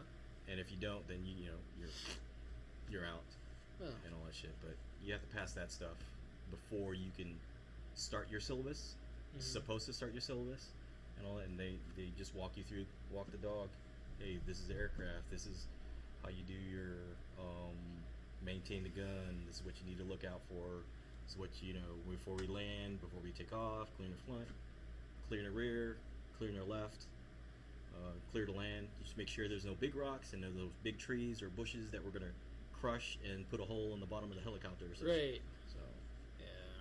it's cool. I liked it, but when you go through the sky ground, it's not fun. No, especially when you're in it. Yeah. Yeah. That's to me a little sketchy. Yeah. Yeah. So, and go back to the place where I almost crashed is where everybody has crashed in Imperial. Yeah. Really? Yeah. So Living out there, I never heard of that. yeah. I'm assuming that I live near Lakeside, so I'm like 105 miles away from El Centro. Yeah. So it's just a hop, skip, and a jump. I told you it was like right before Glamis. Yeah. Or no, was it after Glamis? I think it's after Glamis. I can't remember. You go through Imperial, and that's where we usually stop for gas on the way back, and grab a pizza or something like that. Just go to the airport, say, hey, I just call it in while you're flying before you land. It's like you need to order pizza, which is what you're not supposed to do. We're here for gas, we're here for pizza, and then you fly back. But right outside Imperial, we've lost a lot of airplanes, lost a lot of good guys out there, and all that stuff. And then you go further towards Yuma.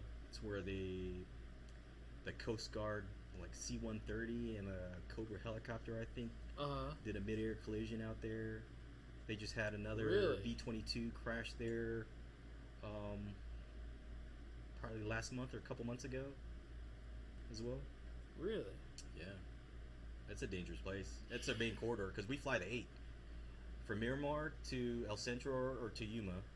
We just follow the freeway. Yeah. That would make sense. The 8. Yep. Going all the way out. Yep. So we talked a little bit about Ospreys. Mm-hmm. So Ospreys, for a lot of you guys that don't know, I think it's called the Osprey 21.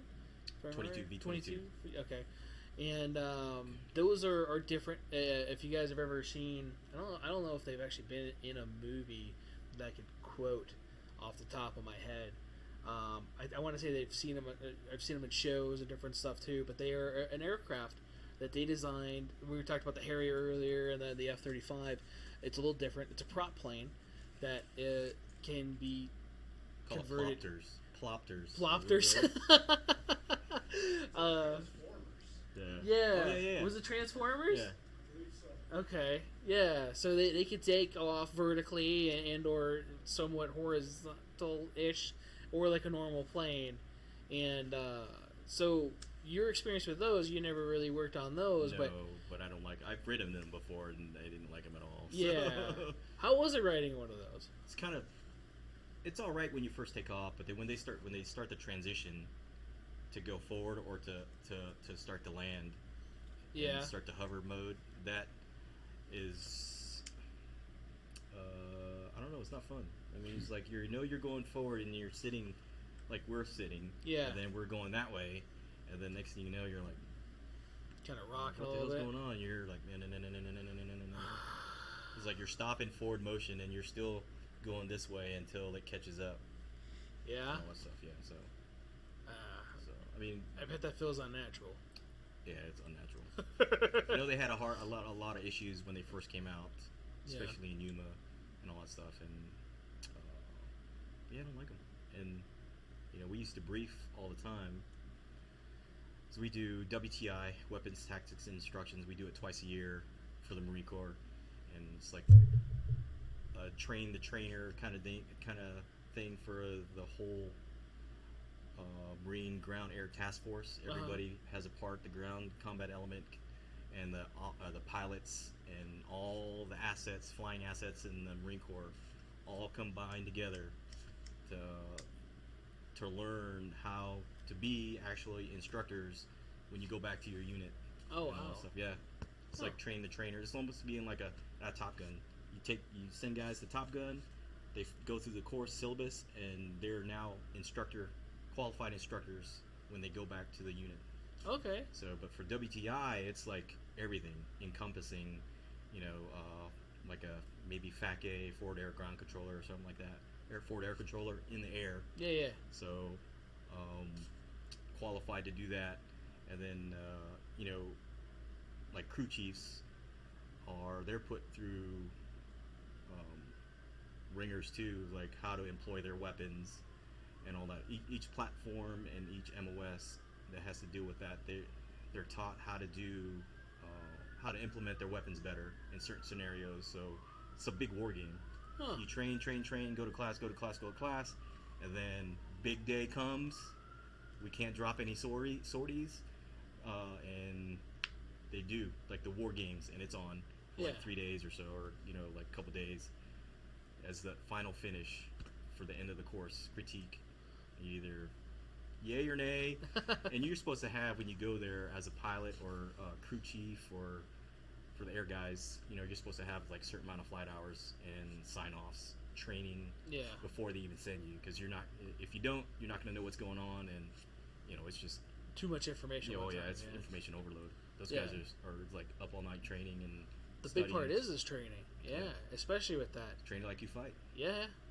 A lot of people don't understand that, especially like younger guys coming in to the military. Why do I have to do this 100 times? It's muscle memory. Right, muscle memory. Because when you need it the most, you're gonna forget. Yeah. Unless you do it, and it's gonna click. And it's gonna come natural, and everything's gonna be there. A lot of people complain about all the planes that fly out of Nellis all the time. But that's what they do. Yeah.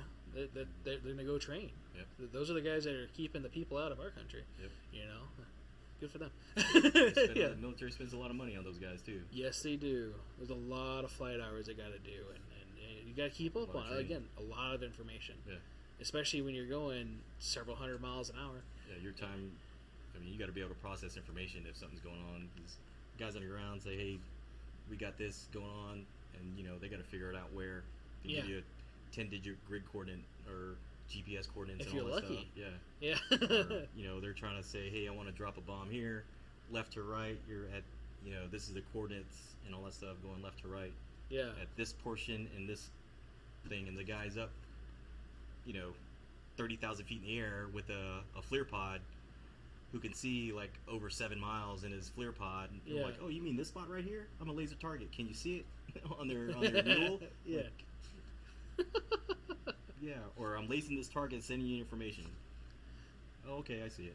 And so they designate that's the target. So the aircraft knows, it'll designate that target, it'll fly over it, turn back around, and it'll still know where that position is. Nice. It'll keep it. Or they can just fly around, orbit, fly around in circles. Huh. So that's pretty cool. Yeah, they got all that.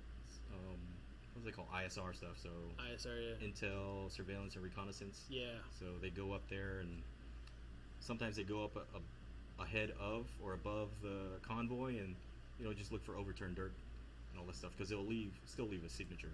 Yeah, some sort of heat signature or something. So the dirt on the bottom that they just dug up maybe like 20 minutes ago or something like that. Yeah, Still temperature variance. Yeah.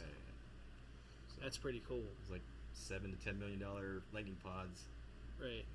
So that's cool. They do a lot of crazy stuff. You learn anything today? Did I learn anything? Yes. The different types of planes.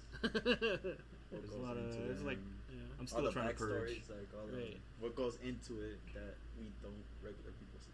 I still try to purge everything out. I can't do it. I still have like numbers floating in my head for part numbers for certain parts. I'm like, I do that all the time. I'll be talking about something in class, and we'll be talking about.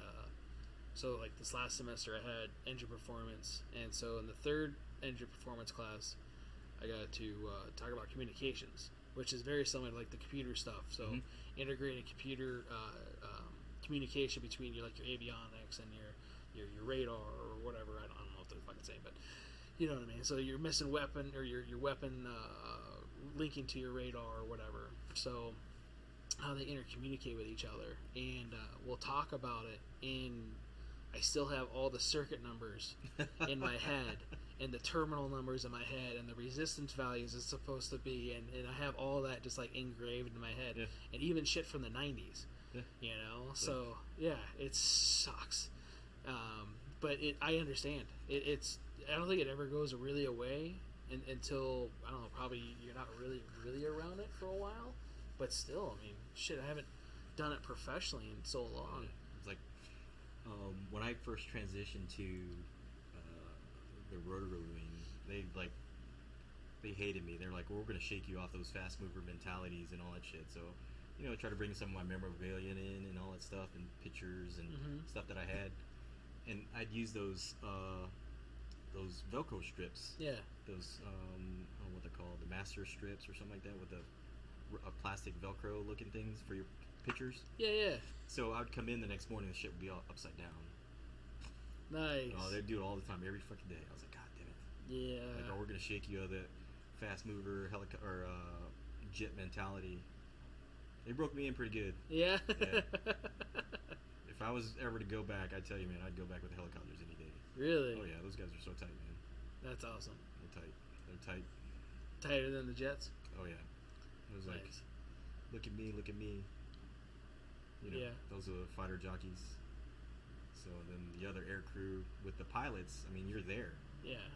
You're in the same hooch or one hooch over, sucking it up, and while the other guys are in a can, the fast movers are in a air conditioned can or something like that, Yeah. or you're in a fob in the helicopters. You might have air conditioning if you're lucky. So Close the door. yeah. Lock doors. Why don't you like locked doors? Huh? What? Why don't you like locked doors? It's South Central, man. Right? No lock doors. I had the thing where I was locked behind doors. Right. Mentality's a little bit different too from the fast movers to from the rotary wing until you get to the Hueys and Cobras. They got the time on target. Got to get there now. I mean, obviously it's troops in contact, so they're the priority. Always priority. So if anything goes down, troops in contact, I want it. I'm going now. Yeah. So, but fast movers, helicopter community, and the fast movers in the fixed wing, and then there's the CH-53s, big iron assault support. Long range inserts with the whole platoon of Marines or two platoon of Marines, and bringing them beans and bullets and shit. That was the one. So that I'm trying to picture the 53. Is that the one that was in Tears of the Sun? The big Jolly Green, what they used. Yeah. Jolly Green. Yeah. I think Yeah. that was a Delta. Was it? CH-53 Delta. Yeah. And it had a door gunner and kind of Yeah. type thing. So they had one as support, then one as to carry people out. And, Yeah. So the new ones have three. Well, not new, but they're like 40 years old now. So. Yeah, two doors and one front. Yeah, two in the right behind the pilot, co-pilot, and then one on the tail. Okay. So you got three gunners. AO's left side, tail gunner, and crew chief on the right. Okay. For the CH-53s. And those were MG-134s that they had on those on the doors, the miniguns. GAU. Well, I don't know about the movie. I mean, but we like, used as the far GAU as- 21s, the 50 cal with higher rate of fire, air cooled. We had the air sleeve and all that stuff. We had a higher rate of fire. Okay. And then on the Hueys, 240s to 50s, and GAU 17s with the minigun. Okay. Yes. Oh, those are nice. Yes. Till the switch goes off of the battery or something like that. Oh no! Yeah. Like, what's wrong with this thing? That's right. They're electronic. Yep. Yeah.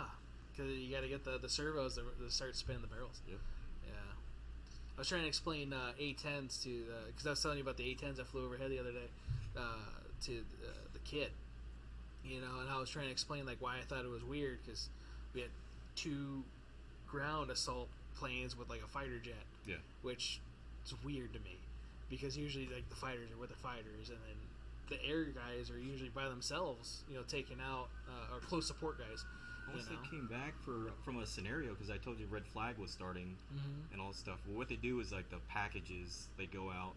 They got certain types of packages that go out, so they'll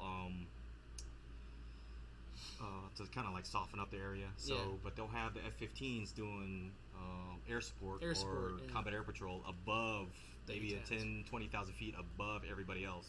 So they're taking out the enemy. See, I thought about beforehand. that in my head. And then you'll have the electronic go out first, like the EA-6Bs or I think J-Stars, the jammers, and the growlers, the F-18 electronic spoofs. I forgot what they're called. They took over for the EA-6Bs for the Navy, so they got the Growlers, so they do electronic warfare, so they'll jam everything. Nice. For the package, and then they send the F-15s are above them, protecting them, and then the other guys come in.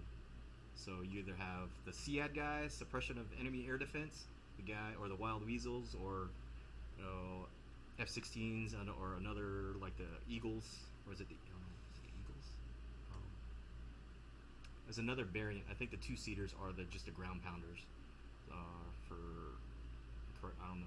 I can't remember, but either the F-18s or F-15s, F-16s will go with the HARM missiles, high anti-radiation defense. So they'll go out and try to do the Wild Weasel thing and try to get them to fire their SAMs at them. Yeah. And so they gotta go back and keep them just They got to kill those SAM sites or whatever, and then they send the rest of the package. Guns and everything, Then they send the A-10s, and then the bombers, or the bombers, and then the A-10s to clean up. So. Okay. Depending on what kind of strike package they got. Right.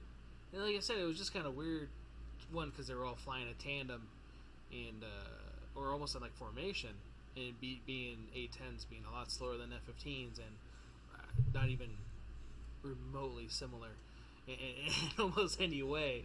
It was weird, but I thought about that being either an air support unit, and then having the ground pounders do that. So trying to explain that to her too, but I was also talking about the gun, Oh, the Vulcan, Yes.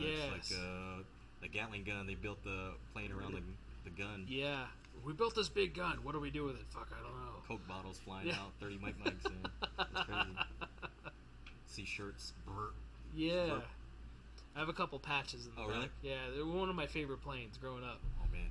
Yeah. Those guys, you get to go in there, it's just all gas gauges. It's like old. I'm like, how do you fly this thing? Right. How do you fly Analog. This thing? Yep. Yeah. You put this pepper on there. Or you want to drop a bomb, you put this diamond on there.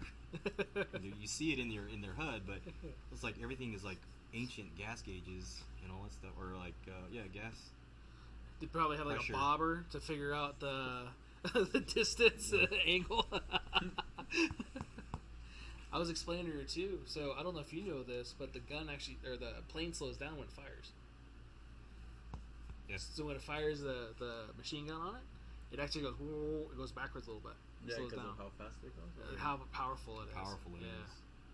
That's I insane. didn't know that. I mean, I kind of noticed it, but not really. They fly at like close to 500 miles an hour, I think. It's a slow mover. Yeah. So That's ancient, but it's still good. I mean, it's 1970 technology, but it's still. Oh, it's still amazing. Yeah. And they wanted. I think they were trying to decommission it. Yeah, they can't do that. They got to find a suitable replacement. No. Yeah, it's unless they're going to use that Prius that Black Rifle Coffee made. Oh. Did you see that? Yeah. Oh, that shit was funny. They made it here in Las Vegas.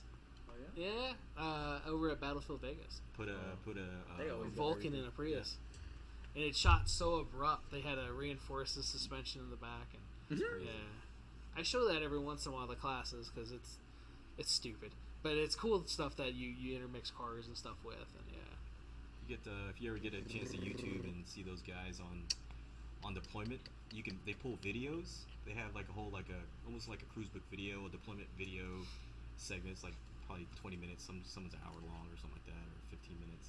It's like or you go to search Hornets ball as F-18 Hornets, or just you can type in a random unit and it'll pull up a deployment video, and it shows all the stuff that they did if they drop bombs or something like that, or I didn't know you could find that stuff on YouTube. That's how they do it now. Yeah. You either buy a book or you get the video CD, or you look it up on YouTube. I just thought that wouldn't be declassified information to throw that out there. They're supposed to. So you if you're looking at some of the video or like on displays, some of the stuff might be blacked out or whatever, or blurred or whatever. Yeah. It's like lat longs and all that stuff. And yeah. Occasionally you'll see like laser codes or something like that. I'm like, oh, I know what that is. Oh, you're at 20,000 feet and going this fast, and you pulled this much G's, and this is what you're going now. Yeah, just either Hornets ball or just like a cruise type in cruise book video, F-18 cruise book video, or something like that. Yeah. Or even for probably for Air Force units, they might do it too. I know the Navy and Marine Corps does it. So, all the flight deck landing and all that stuff taking off and all that crap. I know those helo videos, which are pretty cool. I don't know if you've seen any of those, where they'll use the IR stuff and at night op stuff. You see the laser? Yeah, yeah. And All you see is a laser. You see people, and then you don't see people. I think so. It's pretty cool. I can't remember how they do it. You have to do the lag if you're shooting a gun. Yeah. They high and to the right on one side, and then I think low and is it low and to the left? I can't remember. So you make your rounds. You're walking them in. Yeah.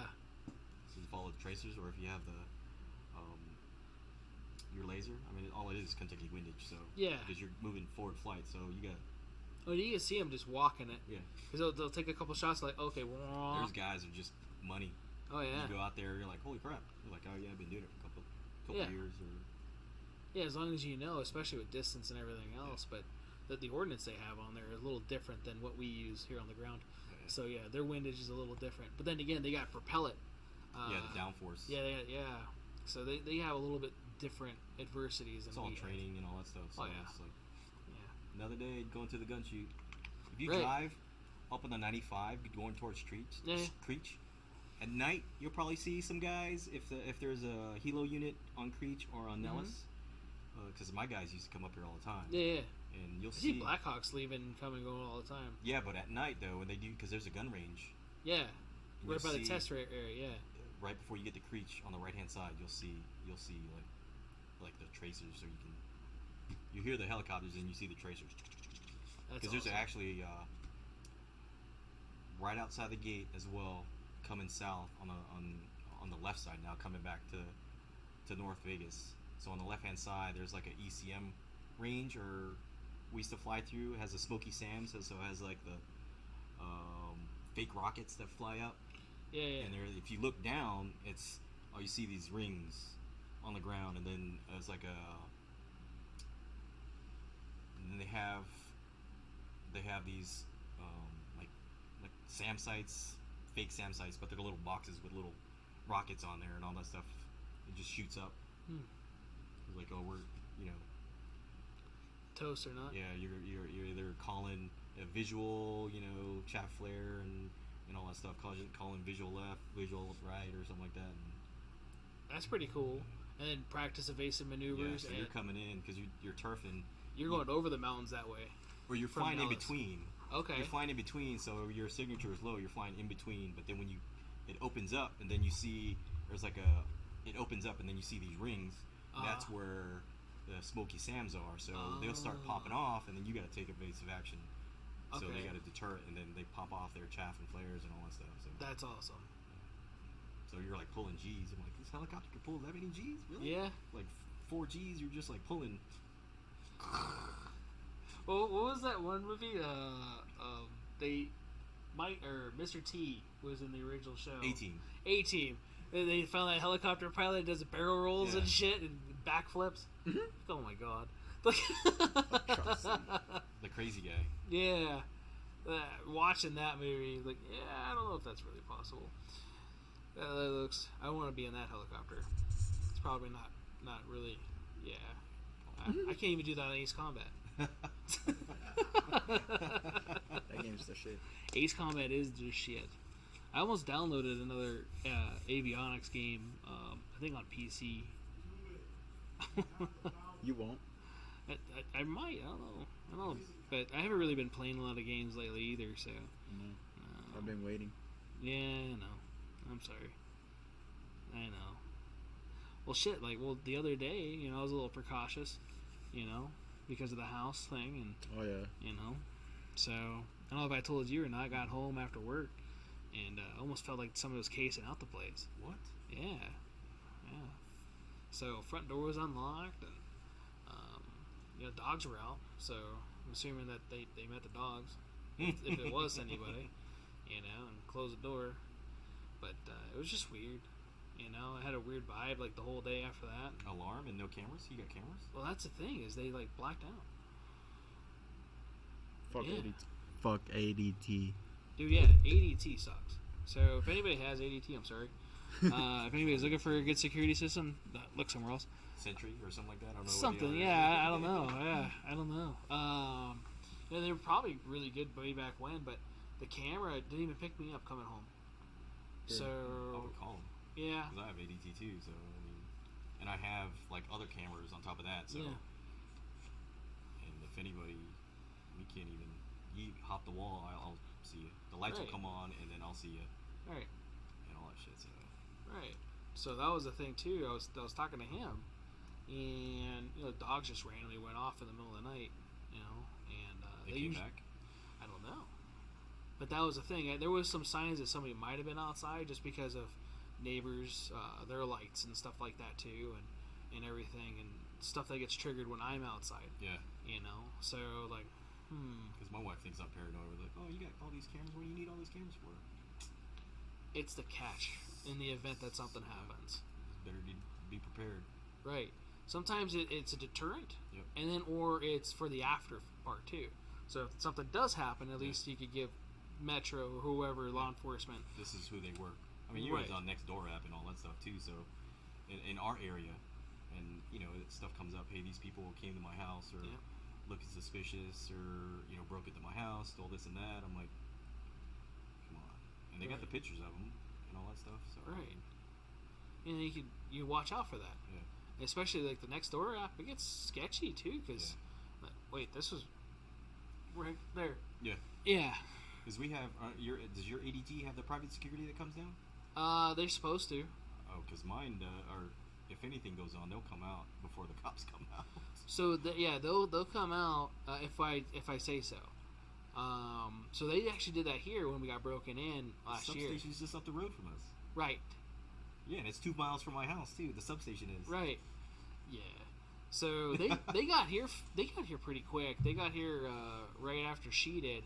It was this little chick that showed up when they get broke in here. Because I thought maybe our door was just all messed up. I thought Jonas messed up the door, and because the door wasn't closing that well that night, and thought maybe So somebody probably tried to pry it open. probably, and or keep it to where it wouldn't close. And they almost got in. That ruined the whole door. Everything. Had to replace both doors. I guess they're custom, which is awesome.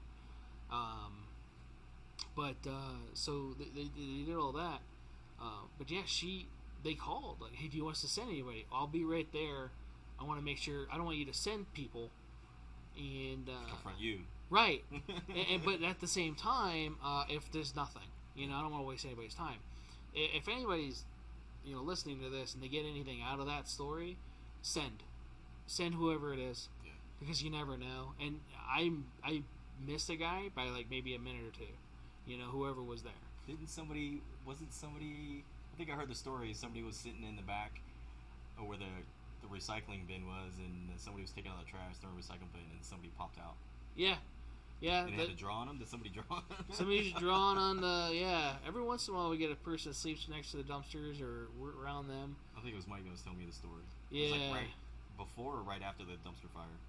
It was probably before, and it was probably like Brandon or somebody. So I don't really know if anybody that actually drew on anybody, but they probably said they were going to or whatever, and hopefully nobody actually drew on anybody, especially for that. Yeah. It's a bad day for both parties. It is. So, you're carrying a gun. You're never looking forward to actually using it unless it's for recreational use. I look forward to using my guns all the time for that. Yeah. I hope to never have to actually use it in the event if I need to. Yeah. Am I trained and capable? Yeah, I feel so. Probably not as much as I want to. And nobody really is, unless you're that guy in fucking Indiana. But that guy's a stud. What was it? 40 yards, That's 10 far. shots. Yeah. 40 yards is far. My security footage is 43 yards. Was it? Oh, I didn't see the Yeah, video. It's longer, I didn't see the it video, is. but Yeah. 40 yards is hella far. Yeah. right? And 40 yards, 10 shots, 8 hit. And that's really good, especially under pressure. People running everywhere and freaking out. So you have a lot of in between and behind too. There's a lot of thought process with that, and that guy's an all-star. Yeah. You know, he did a really good job, and unfortunately, we don't really hear about it on the news. Because it doesn't meet the rhetoric. Right. It doesn't meet, all that shit that's on YouTube. Yeah, fuck you. And, so if we get kicked off YouTube now, we'll be on Spotify and Apple Podcasts or whatever it is. Podbean. Yeah, Podbean and whatever else. I'll put this shit on Rumble. I'll get a Rumble account just so we can do live on. I don't care. Yeah, you have to pay for Rumble to do lives. Oh, do you? I didn't know that. Mm-hmm. But I thought you can. Couldn't you register I can all that register stuff, and give upload. They can. Does it show like the monetary value too? If you get okay. Some sort of monetary Views or, advertising or something like that you use. Right, and like for us, we'll never be monetized because of the gun stuff. A lot of our stuff. It gets taken down. Are you on Truth? I don't know if I'm on Truth. I think you can only get it through iPhone. Okay. Yeah. I think Trulo, I think, was one of the ones I could stream to there. No. Truth is Donald Trump's that one. app. It's Okay. like their Twitter version of Twitter. Okay. And I can't get it on my Android, but I have it on my iPhone, so Okay. I can't. I mean, it's just like Twitter. Okay. I still haven't figured out how that works. So, I'm still figuring that out. Huh? I've been waiting for you to tweet.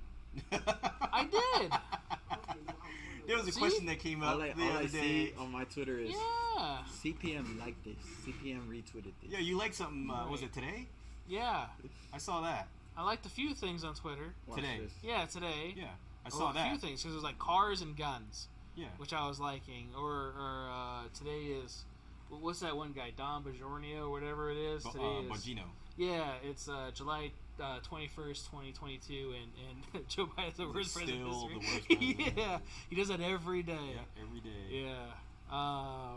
Did you see the one that he covered with, was it the member from Kentucky had to correct the other guy about, he had a picture of a brace, of a hand in a pistol brace. Yeah. He's like, this will be the bump stop and make more, rounds and all that stuff and fire quickly. He's like, for the record, I just want to correct you. It's like for people with handicap or can't, or don't want to hold it, in their shoulder. It's for somebody that's kind of, that wants to put it in their arm and shoot it as a pistol. And It was it's not. designed by a one-armed person. Yeah. Yeah. For handicap. Yeah. That's how it started, dude. Yeah. No, it's not. It's to kill babies. Yeah. That was on today. Oh, Was jeez. it HR? Was it HR 1808. 1808? Yeah. Yeah, we just talked about that. It passed the House and it's trying to go to the Senate now. So. For the braces. Assault weapon ban and high capacity magazines. That's why I got to get the 320 before they do the ban. Right. I put my name on the back. Put my name on it and put it in the back. Right. For some of you guys too that aren't aware, Guns and Gadgets does really good work with that. Jared, who happens to be his name, right? It's a great name. But he runs Guns and Gadgets on YouTube. His channel's grown astronomically over the last couple of years, which is good for him. Retired cop, I think, or he got injured, I think, and then just does YouTube full time. I don't know the whole thing, but he has a lot of information about newer gun laws that are coming out. Because we get questions all the time, like, "Did you hear about this?" Like, I didn't know that was a thing. Hold on a second, and it could be even like a California gun law. Yeah. They just did that, making manufacturers and gun stores liable for shooters In or New York, right? They could get sued. yeah, New York and California. Gun I thought. manufacturers could get sued in California. Yeah, And New York. That's yeah. California. New York? been Yeah. something since the Remington case. That was they started doing that then, and then they came out with some more laws now, and then two with the California thing is, and they're trying to make it a big thing as far as it's not anything different, I don't think anyway, but it's saying that they're trying to make it to where even if you're a proceed, to deny the gun. Yeah, you as a shop owner or Yeah. associate selling you the weapon, Yeah. it's their discretion whether or not they can do it too, And that's- or they can decline Right. the sale to you because Right. they think you're kind of. And that's normal. That's not a new thing. Yeah. So for me, I was kind of confused when I saw that. I'm like, I can do that now, here. Been able to do that for years. If somebody comes in inebriated or looks like they have violent intentions or angry. Somebody came in smelling like weed today. Right. I'm like, oh wow. Right. It was like in and out though. I was like, oh. Yeah. I think I know who you're talking about. I was like, holy crap. Yeah. Glasses, black glasses. I don't remember. I just know I smelled the weed. I was like, oh. I smelled something. Right. Smelled funky. Funk. I smelled funk. Oh man, sometimes it gets really bad. But yeah, as an FFL, you're allowed to deny a proceed, and a lot of people don't know that. It's up to us as far as that. We're the man on the ground. Is the word. We're the in between guys. Yeah. So definitely don't want to deny anybody their rights, but you have to be smart about it too. Yeah. You know, and if you're not in a mental or physiological, I guess, state to right capacity, right, to take such a tool, you're not going to have it. So, and that's any gun store, that's anything such as that. So we got one thing on here. So if the manufacturer can be sued for use in a crime, what if they use something from a long defunct manufacturer from Cobra Calico? Right. So that's a good question. Those companies are no longer around. Good luck with that one. Right. I don't know. I don't think they thought of that nor cared when they came out with that law. And again, I saw some of those, and this is going to get into the conspiracy side of it. But the Indiana shooter, his loadout was very similar to the one in Uvalde, as far as how the guns were set up and everything. So you're saying there's somebody on the other line doing Black Ops and trying to provoke our teens and millennials to Fact check. No, I would never right say that openly, but they are. And yeah. Call that psyops. Yeah, manipulate. Yep, that's all their job. Right, and yeah, unfortunately, I would like to think that doesn't happen, but it's kind of hard with some of the stuff that's been happening lately, and at the opportune times. And opportune times. So that's the in question too. Right. Oh, this happened. Okay, now we're just about to sign this bill or push this bill to meet their objective to push. Yep. And it's always around a certain bill, around a certain something, elections and different stuff. Yeah. And again, you know what? You can fact check me all you want, but monkeypox, COVID coming up, so November time frame. I'm sure everybody's been wearing a rebreather air mask or like a bump helmet for chastity belt or something. Chastity belt. I'll be walking around with my scuba gear. Yeah. Right? Scuba Steve. I'm Scuba Steve. Jeez. Yeah. It's nice that we're on the same page with that, though. I almost watched Big Daddy the other day. I did. You did? It is a great movie. Like, what? It's July. It probably came on like 4 or 5 times already this year. So TNT or I think it comes on like TNT or USA or something like that. Yeah, but it's the edited version. Yeah, some of the good stuff weren't out. Yeah. Yeah, how's Hooters going? Pants. Yeah, I peed my pants. Is that line about old balls? To do with the crazy eyes, right? Yeah. Yeah, Crazy Eyes was awesome. No, wait, Crazy Eyes was a different one. Was it? That was Mr. Madison? Deeds. Oh, I'm getting all mixed up. Yeah, all the Adam Sandler movies. I watched, Yeah, Adam Sandler. It was Crazy Eyes because he inherited money, and then he gave him a Corvette or whatever it was, or something, and then he crashed it right afterwards. Yeah. So. I don't think I've seen Big Daddy's. Dude, it's always on. Right, Big Daddy? It was. It was just on like a couple days ago, maybe this weekend. It's probably been since Caddyshack 2 was on like a couple days or a week before that. Oh shoot! I literally saw that in theaters. All I really have is streaming stuff anymore, so I don't. Oh really? Yeah. Like I got home the other day, my wife was watching. What was it? Because you said something about put baby in the corner. Yeah, all that stuff. She was Dirty watching, Dancing. Yeah, she was watching Dirty Dancing. Yeah. I'm like, what the hell? This is Dirty Dancing. Yeah. And I just got done watching Red Dawn, the old one, 84 version or 86 version. Nice, Swayze. Yeah, and both of them played Right.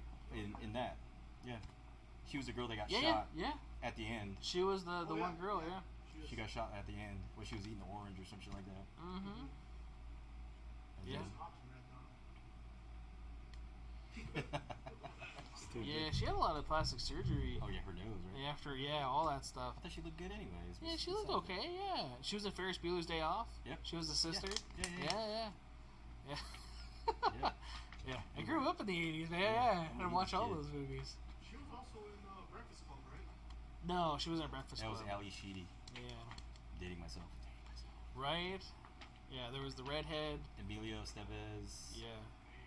What was that? Judd. What was it? Something Judd. Wrong movie. The rocker. Yeah. I don't remember his name, though. Judd Nelson. Judd Nelson? Emilio Estevez. Ali Sheedy. The other guy that plays Johnny B. Good, the redhead. Yeah. He was in a lot of movies, too. God. I'm dating myself. Yeah, I do that all the time, though. Oh, my goodness. Especially in class. Half my students, I mean, they weren't even fucking born by 9/11. You know? Are you serious? Dude, it's bad. Oh, yeah, you're right. Yeah. That's 21 years I ago. was barely 8 months, 10 months when that happened. Holy Yeah. shit. See, and that's the thing. I'll talk about stuff like that, too, out of nowhere, and everybody would look at me funny, like, what the hell are you talking about? I was in 8th grade. What version of Star Wars do they know? Right. They only know episodes 1, 2, and 3. Like, I know them as 1, 2, and 3, but from 4, 5, 6. Yeah. The real trilogy. Yeah. What's your favorite movie, though? Which one? Star Wars movie. You know yours? What is it? It's that one with the Asians and the guns. The one with the Asians and the guns? What the Name of fuck? it? I forget the name. It's the one where the base gets blown up. All bases get blown up. Right. Oh, okay. It's like a planet base. Wait, all of these. The Death Star? No. You talking about Rogue One? It's, I think it's the- Rogue One. Rogue One? That's Yeah. the one. Yeah. Nobody your likes that favorite one? movie. No one likes Rogue One. Nobody likes that movie. That movie's Attack ass. shit. The best part of that movie was the end Solo when Darth was better Vader than killed that. her. No, I'm just kidding. Yeah. That was the best scene. Yeah. That was Everybody good. dies in The Rogue recent One. trilogy was horrible too. Yeah. That's what How I about hear. Attack It's of the all Clones? woke and shit. It's like I couldn't get into the new Matrix and I couldn't get into the new Batman for some They reason. actually come out. I haven't watched The those. thing is like 3 hours long. The Batman, yeah. Oh, that movie Was The Matrix legit. okay? I couldn't get into the Matrix one. The red pill or blue pill. I couldn't get into it. When did it come out? The Matrix? That was a year ago. The Beginning- Batman one was Yeah, about a year serious? ago. Yeah. Well, I'll tell And you the what. Batman is on. It should be on Netflix or what's that? Prime. Is it? No shit. What? Yeah, the Matrix. It's on Prime. Is Yeah. it HBO Max, I already? think. HBO Max or Batman, probably. They have HBO DC Max, stuff Batman there. for sure. Oh, really? Yeah, Let me see. probably. I have to go check Because it they have a out. lot of DC stuff there. Yeah. Yeah. No. Yeah. So I just see a truck that just parked. Oh. Lights flash. He'll probably come to the door. I don't see a shadow moving over here yet. But it'd be one of those things, why aren't you open? So, have you gotten that yet in the morning? Somebody came in. Yeah. We're knocking on the door and all this stuff, and I'm like, "Is that Lenny? Who is that?" I'm like, "Oh, it's Lenny." We'll just it's like 5-10 minutes. It was like, Yeah. it's Lenny. It's usually not that, especially if it's Lenny. Unless he's watching, then no, don't open it for Lenny. But, No, I yeah, told I you if opened he's it. watching. I was like, "Oh, it's Lenny." Right. He's like, "Yeah, I'm supposed to do a private party transfer." Hey, Lenny, if you're listening, Mm-hmm. If he's watching, you gotta giving a ask shout out for SRT. Everybody, check out your SRT if you guys need your CCW. Right. him, right? Right. Lenny's awesome. He was here earlier. I just scheduled my class. Or yesterday. Did you? Yeah, yesterday. Yeah. He was supposed to. He called me. He's like, "Hey, you signed for a package this morning or yesterday?" I'm like, "Yeah, I signed the last 2 packages or whatever that came through."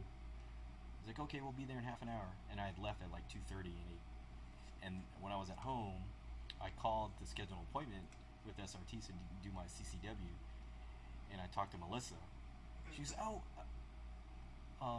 she's like, "Oh, we just missed you. I was at Control Pair." I'm like, "Yeah, I work there, and I just want to call and see if I could schedule the CCW for August and all that stuff."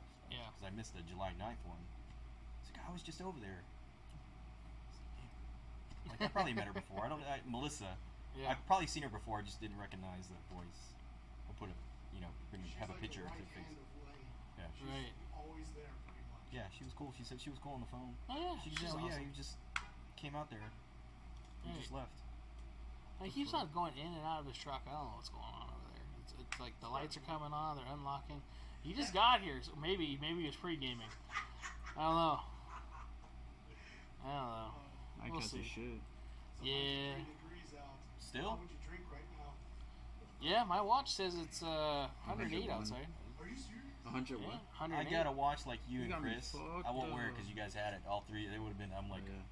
no, you do. Just wear it. It doesn't matter. I told you about the boots, man. It don't matter. Your computer says 109. 109? Okay, sorry. Garmin. It's off by, This is mine today. X amount of whatever. Mine says 100. What else? Mine says 107. Mine says 103. That's Galaxy. That's off. It's the, fucking hot. Yeah. Let's just go That's with all that. it is. Yeah, let's go with that. It's hot outside. Speaking of that, though, just want to thank again everybody that's tuned into this, or at least part of it. You know, a lot of people can't really keep on for the 2 hours or so that we're here. I try to keep them to an hour or so, and it never really works out that way, because then we do sometimes find stuff to talk about, which then it's good. You know, I'd rather talk about stuff, get more information out there, especially if we started to talk about gun laws and different things, and there's some stuff I want to do a little bit more, and I keep on saying that all the time on like the coffee and questions thing. Is bring up some laws. I was trying to Google stuff recently, and there's not a lot of great information about a lot of the laws that are coming out. Because I would put like new gun laws, and it'd be shit from like 2018, like your top few things, and like this isn't new. You know, Yeah. what about right now? Because there's stuff going through the House right now. There's stuff that's getting pushed through. Some things are good, some things are bad. You know, they were talking about the constitutional carry thing with the Indiana guy. You good? Yeah. So the Constitution carry was one of the reasons why he was carrying, I guess, in Indiana. You know, so did that work out everywhere? No. No. I think only for that state. Oh, for that state. It was fresh that week, actually. Oh wow! Because I saw that they mentioned that a lot. It's a new law that just came out, the constitutional carry, something, and I know that's been a law in place for a while, and or looking at getting in place for a while. And then when they said that, I'm like, oh shit! Did we get that? No, I think it's because of that ruling, about what was it that went through a Ninth Circuit or the Supreme Court. Yeah. Overturned New Jersey's and California's law, Okay. or technically New York's law, and then because of precedent, it applied to the other places that were going against it. Right. Yeah. Okay. That's why places like California is turning. Some places have become like they're trying to make them like shall issue instead of may issue Okay. on CC, I guess. But there's a lot of barriers still up. Yeah. Okay. But yeah, I know that stuff was trying to get through. You're not going through. Oh yeah, you're good. They got you going and coming. You know? Oh, really? Yeah. I don't know if it's laggy or not, but Well, it'd be great. Yeah. My I bald, think I know. shiny head. right. But yeah, our guns and coffee thing, I still want to do that. I still want to do something with that, and it might be something where I incorporate some of you guys every once in a while. We just do something remote, because I can do live shows, just audio podcast wise, through our Podbean system where I do all the podcast stuff. What if? Mm-hmm. Oh, you live shows if we go to the range or something like So live show, I could do that too. I could do so remote. that? So Do Wi-Fi. We have like somebody in a vehicle have Wi-Fi. You can bounce that off of. yeah. Well, I have the Verizon tower thing okay, I could okay. take that we got for gun shows that, Okay. that we don't go to anymore. And right, I'm not trying to be like bitter or anything like that. It's just the gun shows, especially within the last few months, have not been awesome. You know, and for us or for even the consumer side of it. a lot of red tape, or just to be a part of the show, or Not so much that it's getting hands equipment. tied? Yeah. So like you can't get certain firearms. You can't get certain things that people are required. Like you go to a gun show for. You know, like, hey, I'm coming here for a Glock 19. Well, everybody's been sold out for like the last 4 months. You know, can't find. I was looking for one. Right. Like the last couple of weeks, and there's like nothing out there. No. Really. Even on our stuff, even online. I mean, like, unless you're gonna buy one off Palmetto was looking State, at a online. knockoff, the dagger or whatever. It's like a Right. knockoff 19. Yeah. So- Or the Rock Island one. Yeah. The P80s. Yeah, or the P80s. Yeah, the P80s. Yeah. So I was actually thinking about selling my Glock 19 and then getting a Shadow Systems MRD. So, because that's what I conceal as a 19. But I want to get the Shadow Systems because I think it's a lot nicer of a firearm. Sorry, Glock, you don't pay me anything. They don't either. But at the same time, like, What do you have on the Glock? just Just Glock barely. night sights. They have the Glock backplate. I did a Ghost trigger set on it. I think it's been polished. So Don't sell it to Greg. Don't sell it to Greg. Shoots good. Yeah. Shoots good. Need to get cleaned. But it fits all my the Shadow Systems fit all my 19 holsters and all my other stuff. You can sell it to me. All right. Not So- if I buy it first. You already have a 19, or you have a 17, don't you? No, you got a 19 Gen 5, Yeah, you have a and a 19. 17 holster. I got something you don't have. I got 2 guns that you don't have. What? One everybody had to look up on the internet and say, "What the hell is that shit?" What do Right. you have? The Glock 24 C. See. We had one of those. No, you have a Glock. We've Or my never second. had one of No. those. What is that? I remember seeing a C on a. That's It a can 22. shoot a C. Oh, It's a 22 40 C? caliber. Yeah. Alright, my bad. 24. Yeah, Oh, that's the long. it's a slide. long slide, 6.02 inches. Yeah, so Yeah. that's like I'll that's 17. pistol I'll whip buy for somebody. 34. It's something like that. It's huge. It's long. It I'll bring it is. in. I'll bring it in, you guys. I should have You brought have it in to. today because you guys Should've. are asking. Yeah. I So think it's the same belt length. It's Right. not one of my favorite guns. It was because it's fun to shoot, but you know I forgot to bring my it's still My cool go-to. though. Yeah. go-to gun today. So yeah, Manny slacked on bringing the gun to talk about today. It's multi-purpose Right. Well, you're gonna bring your scout rifle, right? Yeah. So that was gonna be cool. with Archangel, and I got just a regular optics on it, Okay. and all that stuff. There's so a guy scope. bringing. I don't know if he brought Yeah, it in scope. yet or not. Blasco or Mike? Oh, He uh, brought in a 6.5 Grendel today. No, that was Wolfie. Oh yeah.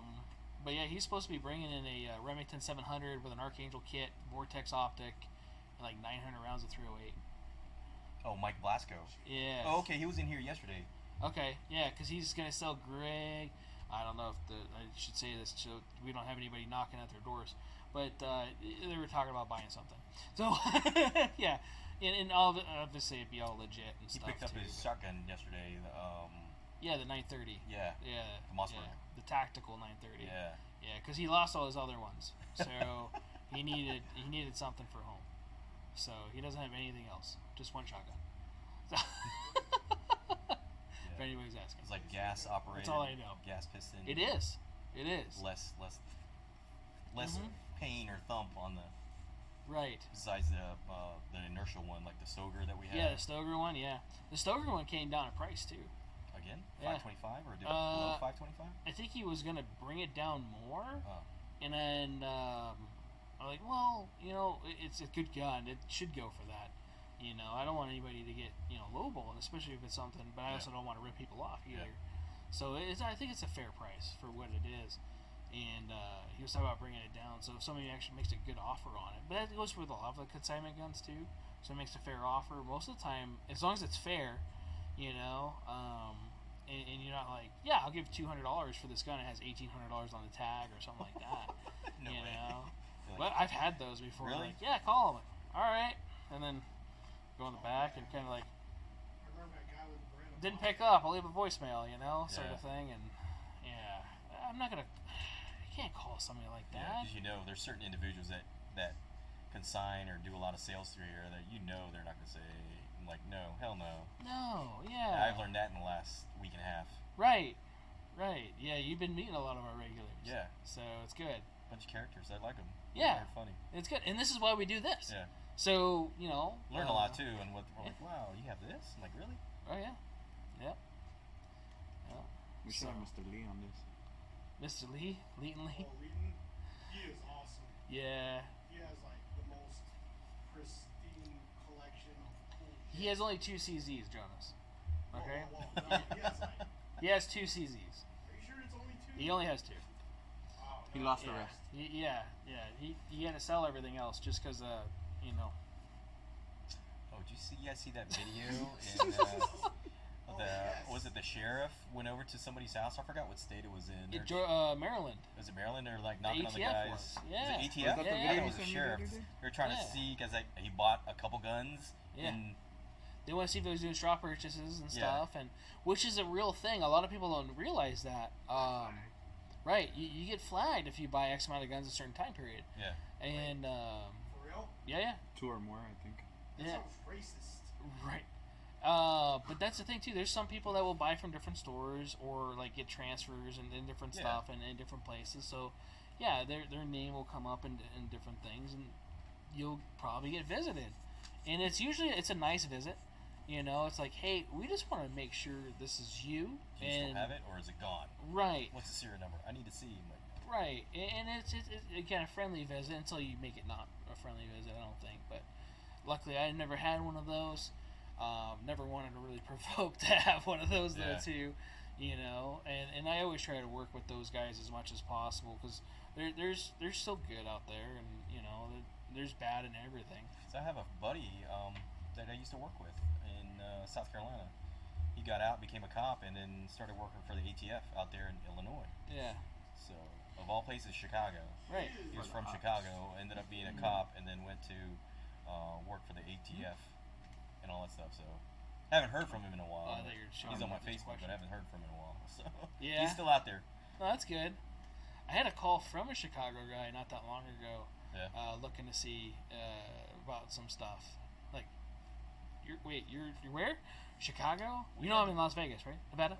We fielded a couple phone calls today, me and Jonas and Greg, about somebody, transferring a gun to somebody in California Right.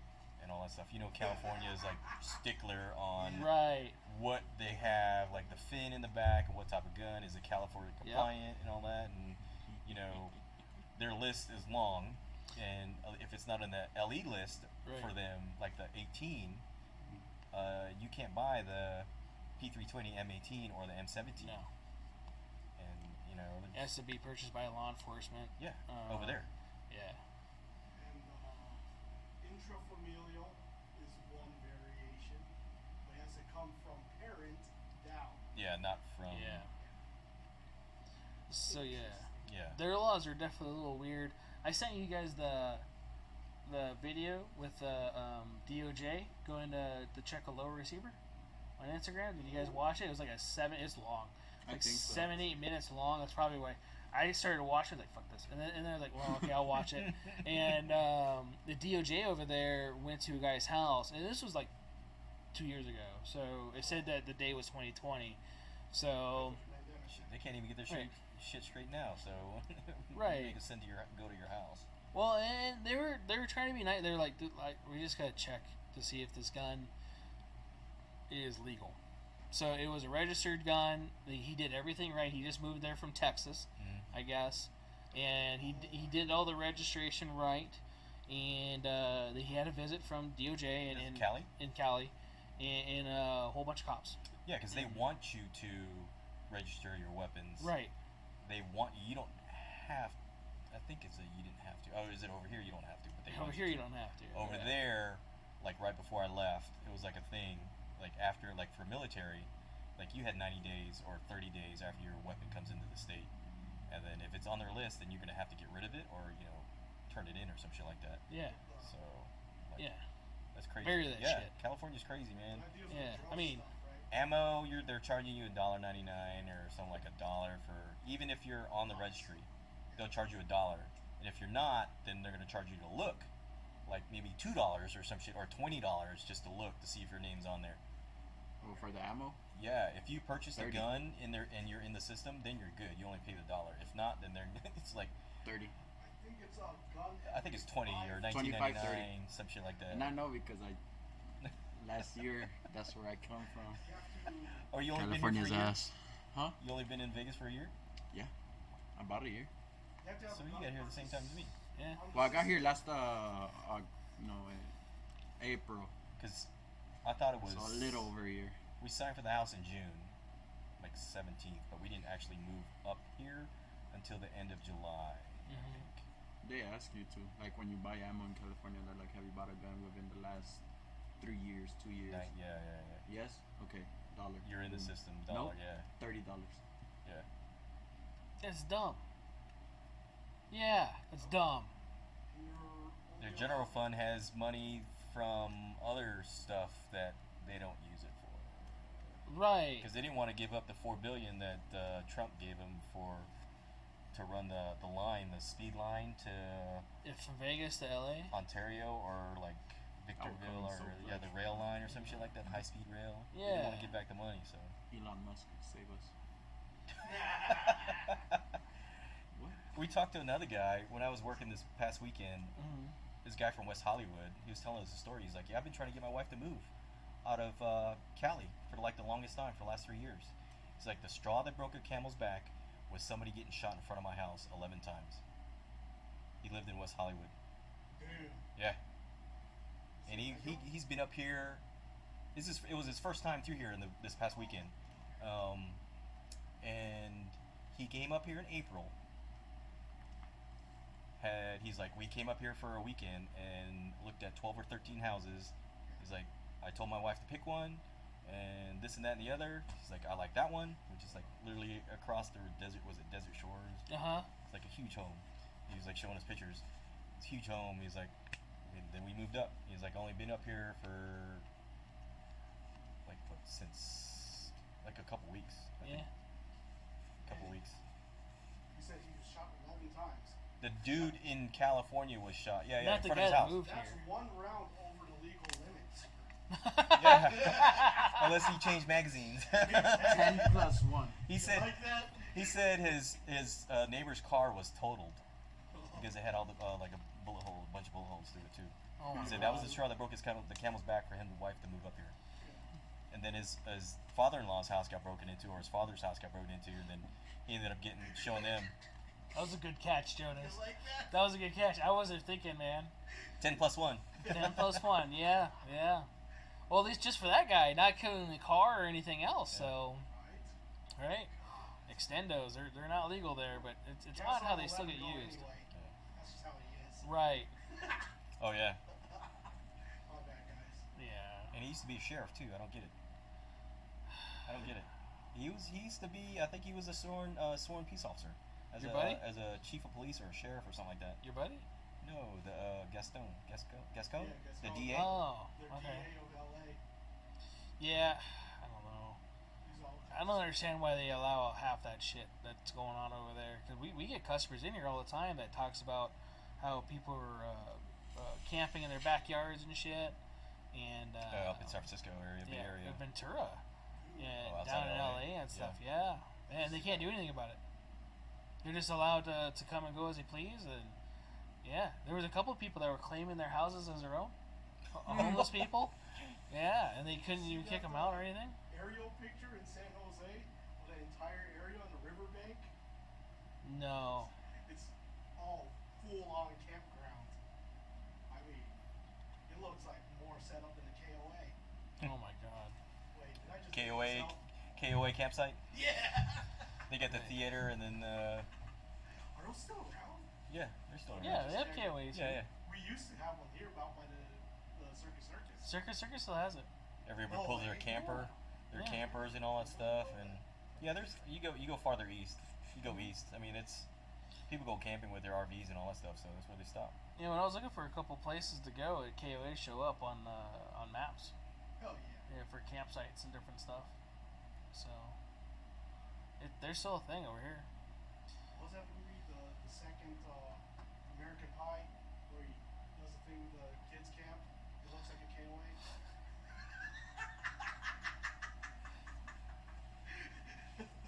Crazy. Yeah. Okay, my bad, guys. You're good. It's You're a good good. movie though. Right. Great movie. So, Let's talk about Shipwreck. yes. And what's the dude's mom? Stifler's mom. Stifler's mom and the tantric. Can I say that? Tantric. Yeah. Oh my God. The movies that were Tantric, allowed tantric. back then, and they're not. Did you watch any of those? The American Pies? I watched the American Pie reunion. God, Oh. that's the third one. Yeah. You need to watch 1 and 2. Yeah. I think that's the first one I watched reunion. Nadia. It's like apple Nadia. pie. Feels like apple pie, right? Feels like warm apple pie. What are you doing? No, apple pie was destroyed. What do you think they do in band camp? Right. Now, Jim. Oh my goodness. Yeah, you can't. I can't really remember his name. Blink 182 was in that movie too. Yeah, I probably have it in VHS in a box in the garage. Holy crap. Yeah. That's not good. What do they play on there? Oh no, I'm thinking about the college one or something like that. Stacy's mom. They kept playing the Stacy's mom's got something going on or some shit like that. That's what's playing in my head right now. I was like, the dude's trying to go to his girlfriend's college or some shit like that. Road Trip? Yeah. Road Trip. Yeah. That's the first movie I went to theaters uncarded. Road Trip. Holy shit. Road Trip. That was a good Dude, movie. did you kill a cheetah? Yeah, that's right. His underwear, he was so proud of it. Like, oh yeah. DJ Qualls, man. Right. Yeah. Yeah, that guy was funny. But, yeah, shit, it's been 2 hours and 15 minutes. Holy crap.